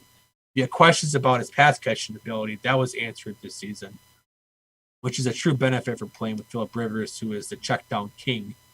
And it shows what Taylor's future outlook looks. Many deem him a top 3 to 5 dynasty running back right now because of what the pass catching floor looks like, because of what the Colts have right now. He's a perfect 2 to 3 year window build around running back. We loved him coming out. Some of his question marks were answered, and he landed in is a great situation. Marlon Mack should be gone next year. Nyheim Hines will be a thorn in the side a little bit, but that's where the NFL is nowadays, where it's not we're going to give one running back 90% of the shares. There's going to be some spellback. So I wanted to pair this beer and him together as what they were. Sure, absolutely. Two other guys outside of Taylor that I think lived up to at least what we think they should be are J.K. Dobbins and DeAndre Swift. Yep. Absolutely lived up to the draft capital. Swift more so than Dobbins. I think you could still probably buy at a value because you haven't really seen his ceiling yet. Why? Concussion midseason, and Lions are screwing around with Adrian Peterson. Swift is going to see increased workload. He's going to see increased volume, and you're going to get more blow-up games. I think that he didn't quite have the impact the other two did. And if you're value hunting a running back from this class, he's going to be one of them. I think the other one is probably Clyde Edwards-Helaire, who really fell off after his initial blow-up week, but was still very, very solid. The difference is does Helaire go back to above solid? I don't know. I'm more confident in not having seen Swift's upside. Swift is probably still going to cost less. Helaire still has the KC built around him. The KC. I'm not as bullish on Clyde. And this is not a Damian Williams indictment at all. This is he at times struggled to take a hold of his backfield, competing with Darrell Williams, Le'Veon Bell at some point. And while the upside is there, and I think he's fine, I think we got to see what he actually is to what people wanted him to be. And that was a running back pair with Mahomes. He's on a high-scoring offense, so there's always high touchdown upside to him. That's the allure of taking a running back at a high-scoring team, is that if they're the lead back, especially goal line back, they have high touchdown upside. And we'll see what year 2 bolts from. If you believe in the talent and if you believe in the landing spot, I guess he's a true buy for you because you can probably get him for cheaper than what he was potentially paid for during the during last year's rookie test. How do you rank those three coming out of season 1 with Dobbins, Swift, and Taylor? Taylor Dobbins. Or I'm sorry, Swift Dobbins. Taylor, Swift, Dobbins. I think Taylor, Swift, Dobbins. Dobbins, it's you have the insane rushing upside with what Baltimore likes to do, but you don't have the pass catching for it, and that turns people off. Dobbins has to have elite rushing numbers to be an elite fantasy back, while Swift can get by with above average to great rushing production, but have the insane pass catching floor that he's known for. And I think that's where it lands on more so. And I do agree. I think Swift right now has probably less value than Dobbins. And then we believe that Swift's a better fantasy asset. So, yep. Chance to buy. Yep, I'm with you 100%. And I think that I do have them ranked Taylor, Swift, Dobbins. Swift and Dobbins are close. But I agree that Swift has more upside and is a better value right now. And I think Edwards-Helaire is kind of fallen out of that tier and maybe more back with Cam Akers right now. Akers might even have surpassed him. And if you've been on Twitter, if you've seen the Akers versus Darrell Henderson, our friends over at Ball Blast got into it. Michelle got into it with Brad Evans when he made a take without checking too much into the stats there. He got kind of put on blast, all pun intended for it. But she's obviously a known Akers, like you, Hopper. Like, you guys aren't as high at Akers. But what we saw from Akers towards the end of the year was that when both players were healthy, Akers got the bulk of the work. And you can't ignore Henderson. He's going to be a factor in this team. Well, but he really wasn't down the stretch. And exactly. And that's where you have to look. You have to look at what's happened recently, not what happened as the season throughout. Because Akers was hurt for most of the early part of the year. And when push came to shove, they leaned on Akers more. And that's the true point to tell. When we go back and talk about this running back class next year, you're likely going to see Akers with Swift, Dobbins, and Taylor in some sort of order. Well, potentially Clyde could get there. Akers has bell cow upside. He has to use this with a head coach that is pretty creative with his play call. Yeah. So I will say this as well for Cam Akers. There's regression. And looking at his efficiency numbers, tells me that there is likely to be some regression here, that what you saw might have been the extreme ceiling. That's why I have him with Edwards-Helaire, but not up in that top tier. I'm not getting take clock on saying Henderson's better. I'm not saying the volume wasn't there. To me, the volume was always going to be there, more or less. It was, what does he do with that volume and what can he do? The fact is, his true yards per carry was low, 54th in the league. Breakaway runs, not really there. Breakaway run rate, not really there. We did see some of them down the stretch. Evaded tackles, juke rate, all of that was, outside of the top 30. And that's not what you want to see in somebody that you're banking on as an elite type of future running back one. There's a lot of indicators for Cam Akers that he may regress, and it's a lot of things that I saw on film that made me not like Cam Akers was the fact that I think if, it's blocked for him, is typically really good. The vision's good in Cam Akers. The vision is awesome.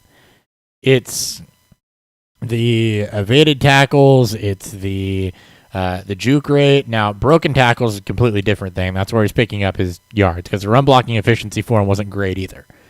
But, it's kind of the evasiveness that really bothered me about Cam Akers. And the fact that he's not that violent type of runner that's running people over either, but he is better at breaking tackles, I think, than what his tape showed.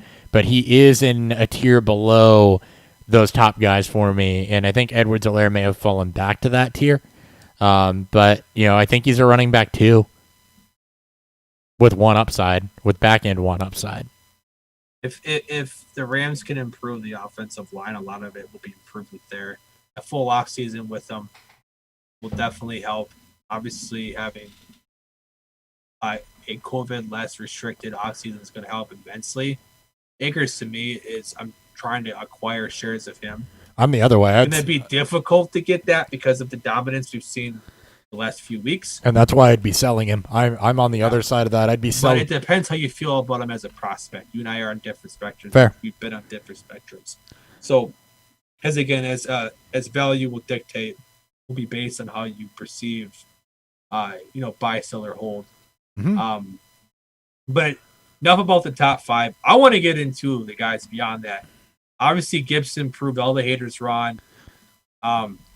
James Robinson, again, another guy. These two guys, I think you have to be in the same tier. What Jacksonville does is important. If they don't draft a running back, or if they don't sign anybody of value, or at least I won't say that they don't draft one, don't draft anyone high, Robinson should be potentially with Swift and Dobbins from what the usage suggested to us, and one of the highest opportunity shares in the league, and a team that is on the verge of a nice upturn rebuild with either Lawrence or Fields coming in. They are. My concern with James Robinson, I think that what we're going to see is what happens in a lot of NFL backfields, and that's it.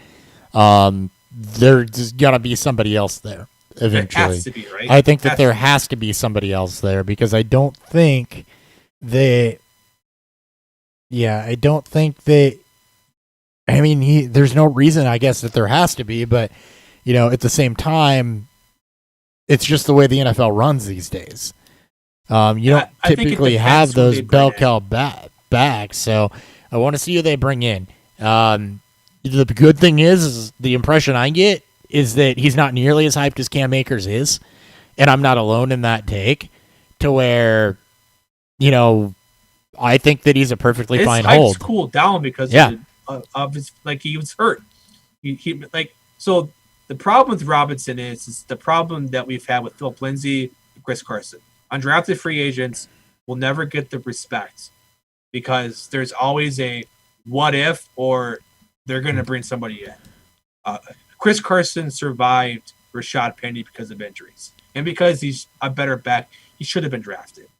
Philip Lindsay, on the other hand, got Melvin Gordon. He beat out Bryce Freeman, but it didn't matter. They still brought in Melvin Gordon. That's the fear with James Robinson is that you are never going to get the true value in return for trading him. No, he's a better hold because he's got high-end running back 2 floor, in my opinion, and doesn't have the efficiency. He doesn't have the glaring efficiency problems that Cam Akers does.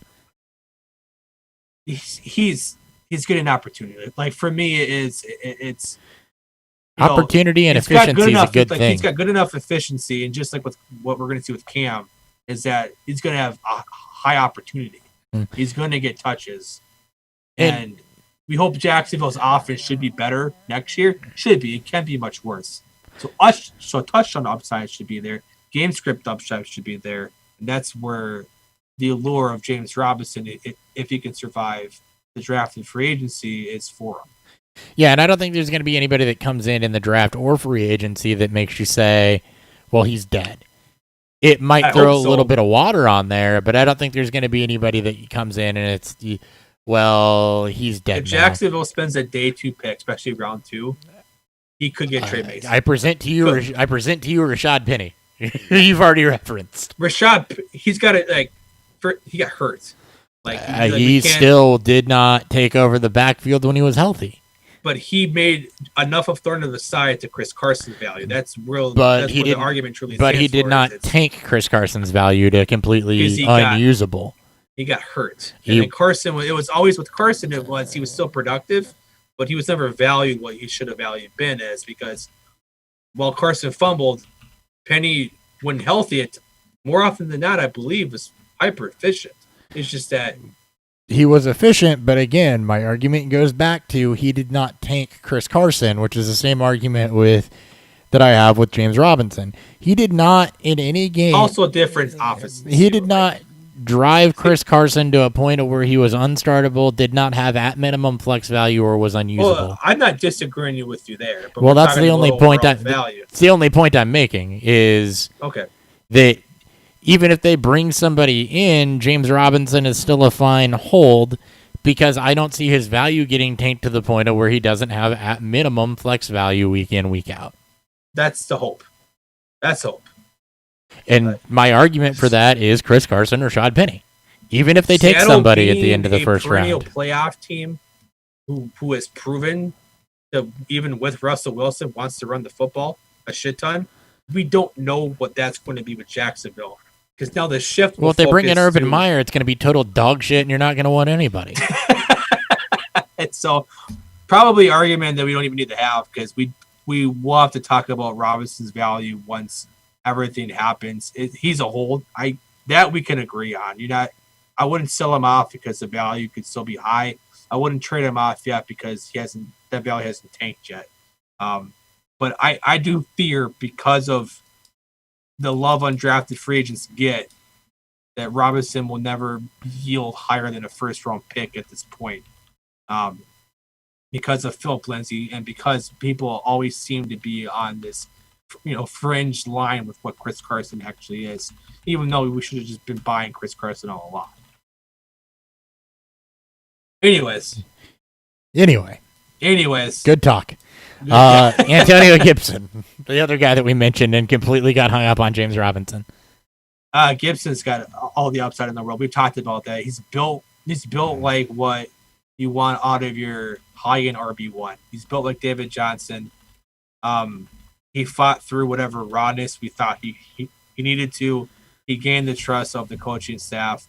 I don't see this getting worse for him, and his value should only be higher. He is in this tier with Akers and Clyde, and he will probably be pretty close to reaching Swift and Dobbins if he's not already there because of his athletic upside, and he already gets the touches. Yep, Gibson's another one that, he gets the touches. He's highly athletic. Was efficient in the touches he was given, generally speaking. Again, just like most teams, still expect that something complimentary will happen. Is it more than a Peyton Barber type of compliment, though, for goal line work? McKissick, or J.D. McKissick in the passing game, which is really weird to me, by the way, because my knock on Gibson coming in was that he only had 33 rushes and was heavily involved in the passing game. I mean, that's what most people was worried. So, it was trying to analyze what he actually was as a prospect. And then all of a sudden he comes in and they don't use him in the passing game hardly, and they use him as a damn runner. So he's a better Josh Jacobson. Perfect. What we all want right now is a running back who was a wide receiver in college not being used as a basket and not being used as a weapon out of that. Yeah, I think there's other ways that you can use Antonio Gibson. Well, he's got the size. Do they bring somebody else in? Yeah, probably. Change of pace back. I mean, it's the same argument with James Robinson to where I don't think you're going to bring anybody in that threatens him. That's always the hope. By any stretch. But you actually have some draft capital in Gibson, too. So he was an early third round. He's an early third round pick. He's got everything you want that you wish James Robinson would have had. And that's you feel confident, safe with him moving forward.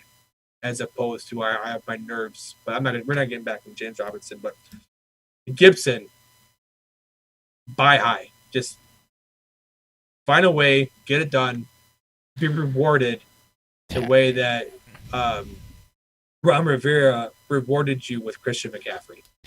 Yeah, I don't know that you buy high. I don't think that I'm that. Maybe you don't buy on a running hype. Maybe that's right. Yeah, I don't think you ever buy high on a running back. I think I think you can buy fair, maybe. I even doubt. But guys that have he's Gibson, probably more of a hold. Yeah, because they're not going to give Gibson away. Yeah. Some guys that slowed down hype really quick. Keyshawn Vaughn, Zach Moss, both guys that were highly hyped up. Neither one of them did. I want Keyshawn Vaughn. I want nothing to Zach Moss. Yeah, Zach Moss actually had the opportunity, and that's the difference. Keyshawn Vaughn, they got Leonard Fournette dropped into their lap. Screwed around with that. Ronald Jones is hurt. We saw a little bit out of Keyshawn Vaughn at the end of the season to where you're a little bit more hopeful that there's some year 2 stuff, year 3 stuff that may happen. How sure are you want to buy a Keyshawn Vaughn? You're not. You're hoping that somebody gave up on him after year 1 and dropped him, which is liable to happen. especially in not very deep dynasty leagues. I think you can pick him up if you can flip a 4th rounder for him, or even if you're doing a deal where you need a little bit more on top of. I think he's still a fine prospect based on what we saw at the end. But I'm with you. I want Zach Jolly Jack shit to do with Zach Moss. Bucks have two running backs on the roster, sort of the 2021 season, Jones and Vaughn. Jones, he won't be cut, but there's always that risk. He saves him a bit of cap. You know, the Bucks are actually in the positive cap realm, so 28th under the cap for them. So it's like with those guys, they'll bring somebody in. Vaughn will be cheap though. Vaughn is essentially a throw-in. I wouldn't pay much for him though. Like, don't go out there and spend a lot. He's an older prospect, and the Bucks are not that far off from a total rebuild. With if Brady goes the way of Brett Favre did for his final year with Minnesota, it ain't gonna look pretty for a lot of these guys post 21. So AJ Dillon, one other guy I think need to talk about is the other guy we have to talk about. Yes, because Aaron Jones he doesn't have a contract extension. He is a free agent essentially, with no clear movement in either direction on whether or not he's going to be re-signed. Yeah, or not re-signed. I mean, somebody will sign him somewhere. Yeah, I mean, he'll be signed somewhere. It may not be with Green Bay. The ultimate joke would be to re-sign Williams over him, but Dillon, in his one opportunity to show out, looked fucking amazing. balled out. Yeah. He's not Derrick Henry, but the dude looks like he could become that. It's like what you wanted Eddie Lacy to be. There are a lot of Eddie Lacy comparisons flying around. What? Really? Yeah, there were, but because of the size and the fact that he's on the Packers. It's what you wanted Eddie Lacy to be, though. It's that big bulldozer of a back that doesn't, eat 19 cheeseburgers or Chinese takeout or whatever it is, and is actually a very powerful runner, tackle breaking machine. That it's more athletic Eddie Lacy, basically. Hyper. And I'm here for it, and you should be too. You should, if somebody doesn't know what they have in AJ Dillon, one, why are they playing Dynasty? But two, you should absolutely go get him. He's a guy, though, that if you have him, his price is going to go up throughout the offseason, especially when Aaron Jones signs elsewhere. Yeah, if this one's tough in terms of trying to, place value. If Jones does re-sign with Green Bay, Dillon's dynasty value is pretty tanked. But Jones leaves, given the Packers' upside on this offense, Dillon becomes a candidate for touchdown rushing leader. That's not a hot take. That's strictly based off of how good Green Bay's offense is. We got a question here from Eric. I want to pivot off of this because it does pertain to what Jones. What's the good landing spot for Aaron Jones? He has him in a keeper league. He fired his agent for whatever reason. Interesting. Good landing spot for Aaron Jones. Let me think about that for a second. Because I laughingly said Tampa Bay when you mentioned they only had 2 backs under contract. Is it wrong to say Jacksonville? Because kind of, but no, because I think that's a good compliment. I'll have to look to see what's on the roster. Niners is always a good spot. I mean, it's Kyle Shanahan, and the guy maximizes his running back potential. I just don't. It's tough. I just don't see them paying. Jets are going to be in major need of a running back. Don't know that's a great landing spot, but they're going to be in need of one. Just some teams with actual cap space. Steelers don't necessarily have a ton of cap space, but they have a huge need. Miami? Steelers and Miami would be great landing spots. I like Miami too. I'm just looking at contract. Pittsburgh is 13 mil over I'm salary looking at cap. teams. Yeah, but running back too. You don't know what the market's going to be. Kenyon Drake's not under contract after this year. Cardinals could pivot. They could. I don't want it to happen because I have other wants for that through the draft. But yes. Yeah. Also good. Like you basically want him to land on to the opportunistic offense with a more forward-thinking head coach. You don't want him to be tied down to where his pass catching upside is hindered.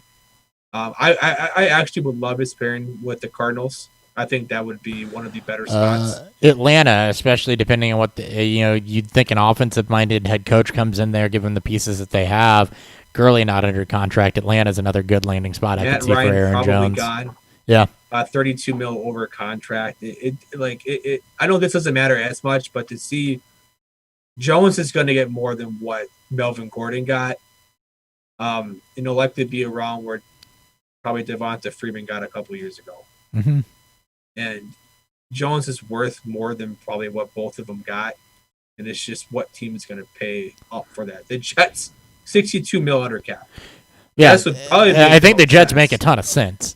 It's just what team's going to throw money at him the way.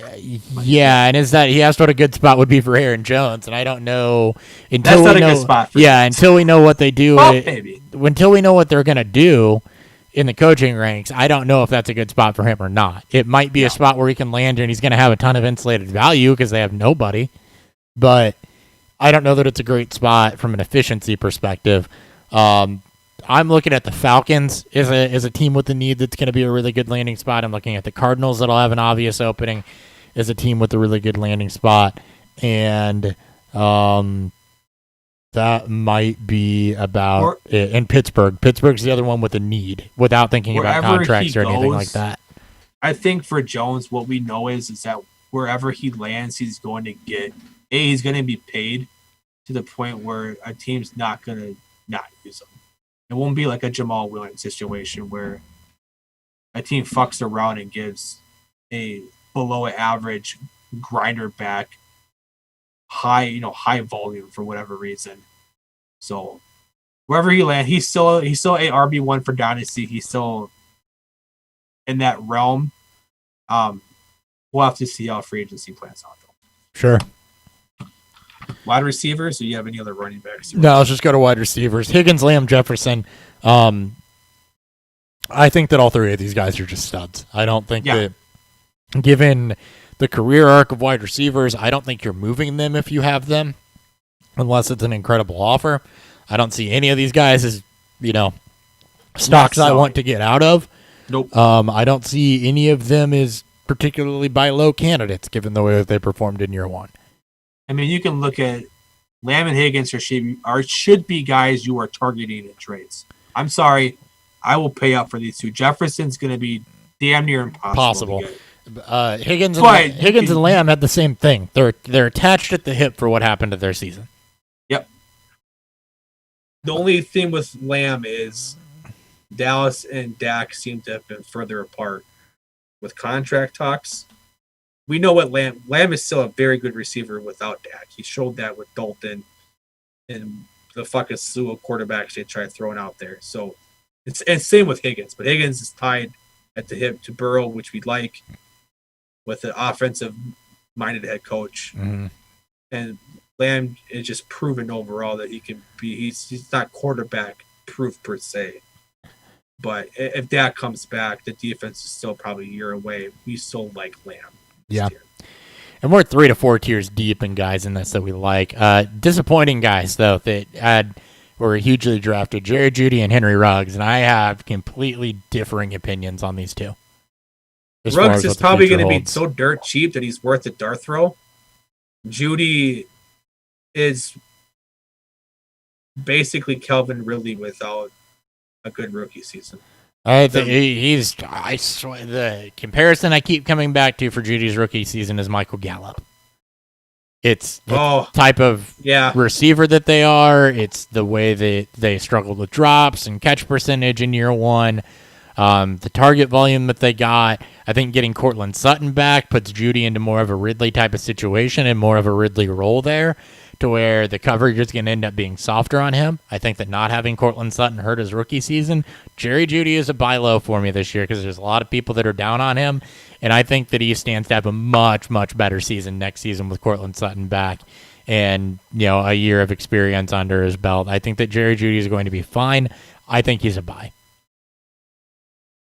If they can find a way to get rid of Drew Lock. I would feel a little more I think he's a confident. buy anyway. Yeah, I think he has to be. Yeah. I think he's going to be fine. They have it's a great offense. They're just missing a quarterback built for it. At least someone that can throw accurately. Sure. Consistently. I'm fine with buying Judy low. I've always been a little bit lower on Judy, but right now his price is as best as it's probably going to be if you believe he's going to be a hit moving forward. So yeah, and Henry Ruggs You on wanna the get other him out. hand, sell him for a bag of corn chips. Ruggs is fucked. Ruggs needs to develop a underneath the immediate route tree and shed the only vertical role that he's had. And it also needs to be the same from the coaching staff and trust him. Except he wasn't that even way. great at the vertical roll. Yeah, I think Ruggs was a bad pick when it happened. Ruggs is still a bad pick. And Ruggs will likely be pigeonholed into that role regardless of whatever strides he makes. Best thing that Ruggs could become is trying to just dominate as a deep threat role, which is bad for fantasy because it's not consistent. Indeed. Some guys that caught some hype didn't necessarily put together the numbers behind it, but not necessarily a bad thing either because wide receivers don't always break out in year one. It's going to be Jalen Reagor, Laviska Shenault, and Denzel Mims for me. What do you All see? buys. Yeah, they're all buys. All buys. Rager's the lowest of the them most for me. concerning. Chenault will get Fields or Lawrence. Mims will get the other one. Both should be Mims, especially as wide receiver one on his team upside. Chenault. You got DJ Chark. That's kind of Got Chark, but even then, Chark doesn't profile as a true alpha. No, I know. Chenault's got AJ Brown upside. Potentially too. That's been my knock on DJ Chark, but it's just that he's not the only one there, whereas Mims is I'm the fine only with future that, piece there. And I'm just saying that to separate the two. I'm not saying that they're not close by any means, or that they're not both higher tier buys above Reagor, because they are. Reagor there's a lot of concern with the future of what Philly puts together, and he gets a path because of injury, but it depends what Philly does in the offseason. I feel great about Chenault and Mims, especially what they'll be tethered to as their quarterback moving forward. They're all buys, so. Yeah, no. Chenault and Mims especially. Chenault has the hype already. Mims doesn't have that hype yet. Mims you can probably get for cheap-ish. Mm-hmm. Well, Chenault, you're going to probably have to pay a premium because most people know what's coming to him in this offense. Yep. All right, next grouping. These are guys that flashed upside, flashed the ability to be something. Who has the highest upside out of this group? Anybody in particular you're targeting here out of Michael Pittman, Brandon Ayuk, Donovan Peoples-Jones, Quintez Cephas, and Darnell Mooney? In terms of value to upside, probably, honestly, Donovan Peoples-Jones, being that the little he's flashed and the damn near short cost he's going to be to you for Cleveland. I don't see Odell might not be on that Cleveland roster. I'll have to look to see if he's even on contract. Ayuk and Pittman, you're still paying premium for. I like Pittman, but I'm not hyper high. And Ayuk, that offense go through George Kittle through the passing game. However you want to slice it up. Also, it goes through Kittle. Also, And also Debo. Samuel. Debo when he's healthy. Browns probably have another year of Odell Beckham. They only saved $3 million by cutting him next season. After that, there's no dead cap if they cut him. And he's not going to ask for a trade given what Cleveland's done. Yeah, He may actually be less of a diva than he's ever been just to stick with this team, which would be great because his cancer to the locker room and this ever need to target him consistently is what hurt.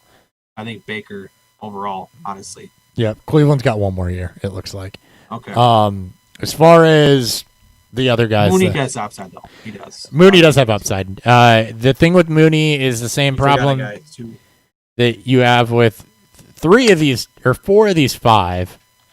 Oh yeah, I did mean to put him in there. Gabe Davis is the other one. Gabe Davis is the other one, right? And these guys all come with question marks. Pittman, who's the quarterback going to be? He looked great when he had the opportunity, so you're going to pay a premium. Who's the quarterback going to be? Ayuk, Doesn't have as clear of a path to targets with George Kittle, with Deebo Samuel.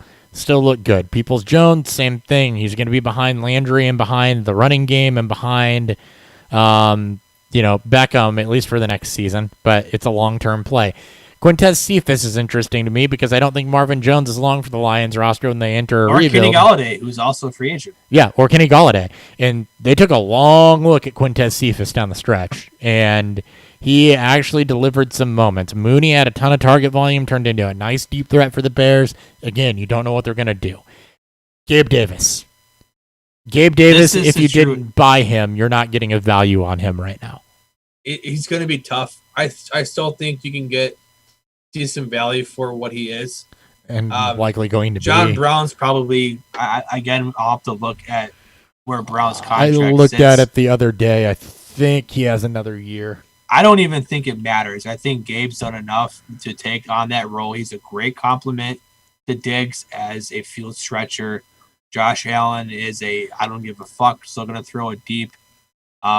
He's a big body, too, which is something that you don't really have because they don't, Dawson Knox, but you don't really have a great tight end, so he's a big body. And the team manufactures touches for him as a rookie. That's the good thing about Davis is that the team found ways every game to make sure that he gets some sort of volume to him. And Davis is a lot like Peoples-Jones, where he is a bit of a longer play because Stephon Diggs will always command high target share, and then Davis will kind of fill in as more of a he'll have some boom bust to him because he is a deep threat, but this Bills offense is on the up and up, and you want to be a part of that. And Davis does have wide receiver 2 in a season upside, which is what you're basically hoping for from him, given his profile. So Beasley and Brown both under contract. Beasley, they don't save a damn thing by cutting him. Brown, they save $8 million. So Brown's got a good chance to be kept casualty, and I'll see what the Bills contract situation looks like coming into 2021. They sit right in the middle, looks like. They're 765,000 over or just under the cap. So they're in this still. Brown will likely be a guy if they need to bring a free agent in, they'll cut. Yep. Essentially. And regardless, I still would expect a little bit more volume for Gabe Davis going forward. So I hope the guys here I'm most interested in, though, are Gabe Davis, Darnell Mooney, Michael Pittman, and special shout out Quintez Cephas because of the role he might find himself in. I'm just afraid with Detroit if they go away of Atlanta and they draft a quarterback in the first round, it may spell the end of Stafford or of with as of Matt Ryan. Stafford doesn't feel as obvious. But again, we'll get more into that as we get closer to the draft season. Ew. Yeah, Cephas tested athletic. Never mind on Cephas. Fool's gold. Down on Peoples-Jones is what you want out of a hyper athlete. Former 5-star recruit, number 1 receiver in his class, landed in the absolute worst scenario with Michigan, with horrendous QB play, and it just never materialized for them. Peoples-Jones at least has the athletic upside. Yeah, I would agree with that. If I'm ranking that group, Pittman's at the top of it, but you're not getting a deal on Pittman. My top would be Gabe Davis because of that. So. Gabe Davis is fantastic. And then, from there, Mooney, DPJ, Cephas, Ayuk. Other guys, Brian Edwards, Colin Johnson, Tyler Johnson, KJ Hamler, Antonio Gandy, Golden, Van Jefferson. Anybody there worth discussing? Brian Edwards is still a guy you have to look for. A year or two, no injury. Hopefully he can come in healthy. The wide receiver 1 role is still up for grabs. Ruggs hasn't been much, but we've known that.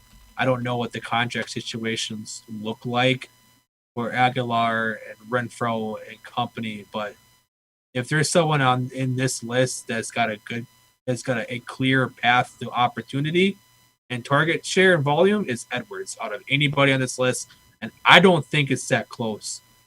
Maybe Gannon Golden, but obviously there's still McLaurin there.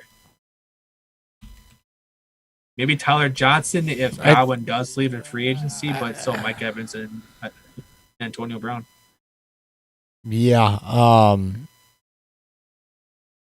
Yeah, Mike Evans, Antonio Brown, even if Godwin leaves for Tyler Johnson. Colin Johnson flashed a little bit, but too much depth there. Edwards has the clearest path to targets out of the bunch. Gandy Golden, I think that Washington's going to draft somebody. Yeah, I expect also Jacksonville to draft somebody. Oakland is or Las Vegas is another dark horse to reach on the receiver, the draft of the receiver. Yeah. Just given how good this depth is.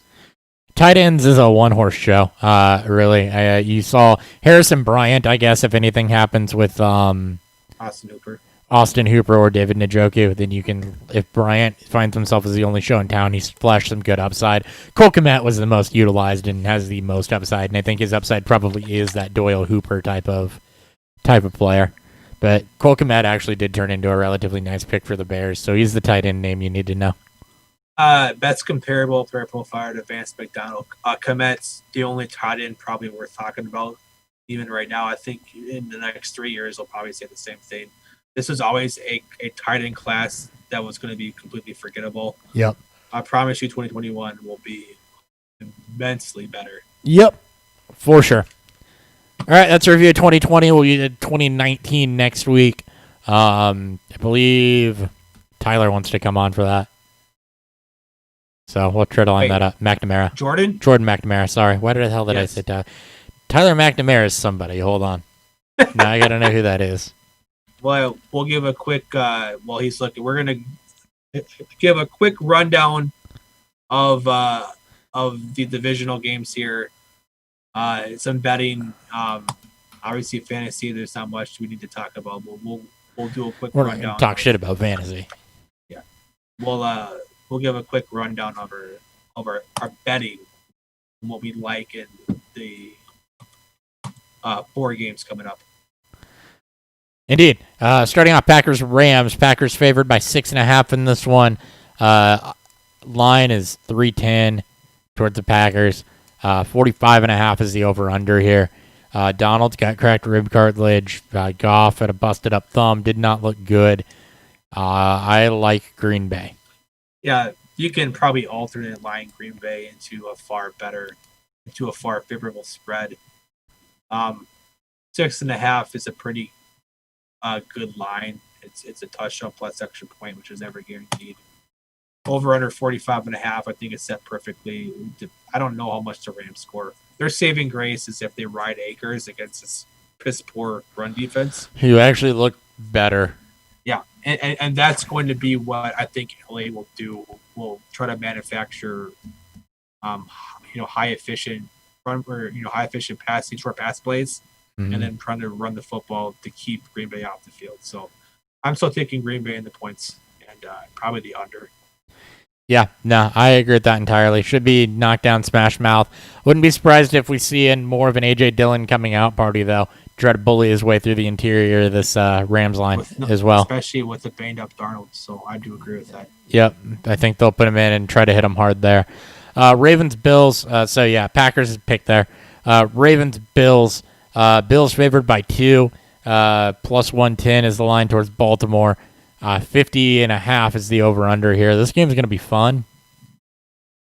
Line opened up at -3 for Buffalo after Sunday was wrapped up. Obviously got up a point in Ravens' favor. It probably won't get any higher than -2. It's a true pick-up game. You're not betting the spread here. If you want to try to bet the spread and try to save out on Baltimore, sure. This will be, again, like last week with Baltimore's game against Tennessee, this would be the more exciting game of the week. It will be the more exciting game of the week. Personally, like Buffalo in this one. You and I are back. You and I are going to be opposite on this one. I knew we were. Yeah, well, yeah, you're a Ravens fan too. But homerism aside, no, we probably are. My knock on the Ravens is how one-dimensional they can get.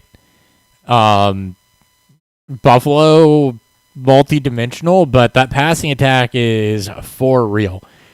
And I think that, Buffalo at home,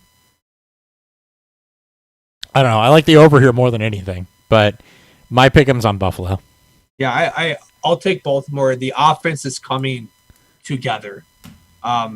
Even with struggles against Tennessee, Buffalo struggles against a true rushing attack. That's what Baltimore has become. That just with Jackson and Dobbins, Jackson showed why he's such a pivotal player, why this Baltimore team is still a dangerous team and needs to be respected. Marquise Brown has finally stepped up since then as the offense has finally become a little bit more than just let's run the football. And I think that's what's going to be what lends the tie to maybe Baltimore winning this game. I agree with you. I stay away from the spread and just put the money line on whoever you think will win the game. I think this game does go over. Yeah, I think this is a safe bet for the over. I think it's going to be the true. We're going to get either a high-end Josh Allen game that's going to push this game over, or Baltimore is going to find ways to give him fits. It's a very aggressive and a very fast Baltimore defense, but they can be exposed. And Stephon Diggs should fucking feast in this game. It's gonna come on the backs of the other playmakers. So which team is gonna make that final that final play? Because this game should be close. Yep. Throughout. Even if the score may not seem close, this game will play close until the fourth quarter. Still think if Buffalo can find a way to force Lamar to try to beat him with his arm, that they're going to be in good shape. And that's always my knock on the Ravens. He's so hard to stop in the rush, but if you can do it, Tennessee did. the few times we've seen them, we've seen it done to him, it has not gone well. Baltimore finally able to erase and went down by double-digit points. This is going to be the best game of the slate. Let's move on, though. Cleveland Chiefs. Sorry, Browns fans. First off, Cleveland at +10 is beautiful. Yes, absolutely. Smash Cleveland +10. Yeah. Probably won't get higher than that. Will likely close at 9.5, 9. And 10 is a great push point, too. Yeah, no, I love Cleveland +10. I believe this opened at 10.5. I got Cleveland, I think, because I'm doing it again. I did my grandpa bet last week. I'm doing it again this week. I got money on Cleveland. I got him at 385 on the money line. That's gone slightly down. Over under 56.5. I think that's a lot of fucking points. And it's going to ride heavily on if Cleveland can keep up with Kansas City early. I think this game goes under. And if we're being honest here, the Chiefs, I don't know if they'll cover, but they'll definitely win. And I have a hard time seeing this game going over 56.5. I personally do. Yeah. There's a lot of emotion riding with Cleveland coming out. I don't see this game going over either, honestly. I think 56.5 is a huge over-under. I don't see that going over. Yeah. Cleveland +10, I love. I like the way that these teams match up. Yeah. Not necessarily Mahomes against the Cleveland defense. But Cleveland's rushing attack specifically against the Chiefs defense. I love how that lines up and how that matches up. I think that you're going to see two contrasting styles of football in this one, but I think it's going to be high scoring and a lot of fun. I think it's going to be close. I think this one is one, you'd say Baltimore Buffalo is the most exciting game of the week. If we come back tomorrow and say Cleveland Kansas City was the most exciting game of the week, I don't think either of us would be surprised. Nope. But yeah, I like the way Cleveland's running game matches up against Kansas City. I think +10 is an easy take the Browns to cover that. Does Kansas City ultimately win it? Probably. But I don't think Cleveland's going to go down that easy. And I think that this matchup is more towards Cleveland's strengths than a lot of people think it is. Yeah, it's they're going to get, they're going to get Stefanski back. They're going to get a couple of their offensive linemen back. They're out of COVID. Their other coaches will be back in this game. Cleveland will be in better shape than what they were against Pittsburgh. It's all gonna fall on how can Cleveland open up this game.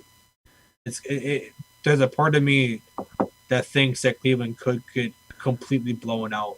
They're coming off of a highly emotional win and there's a lot going on.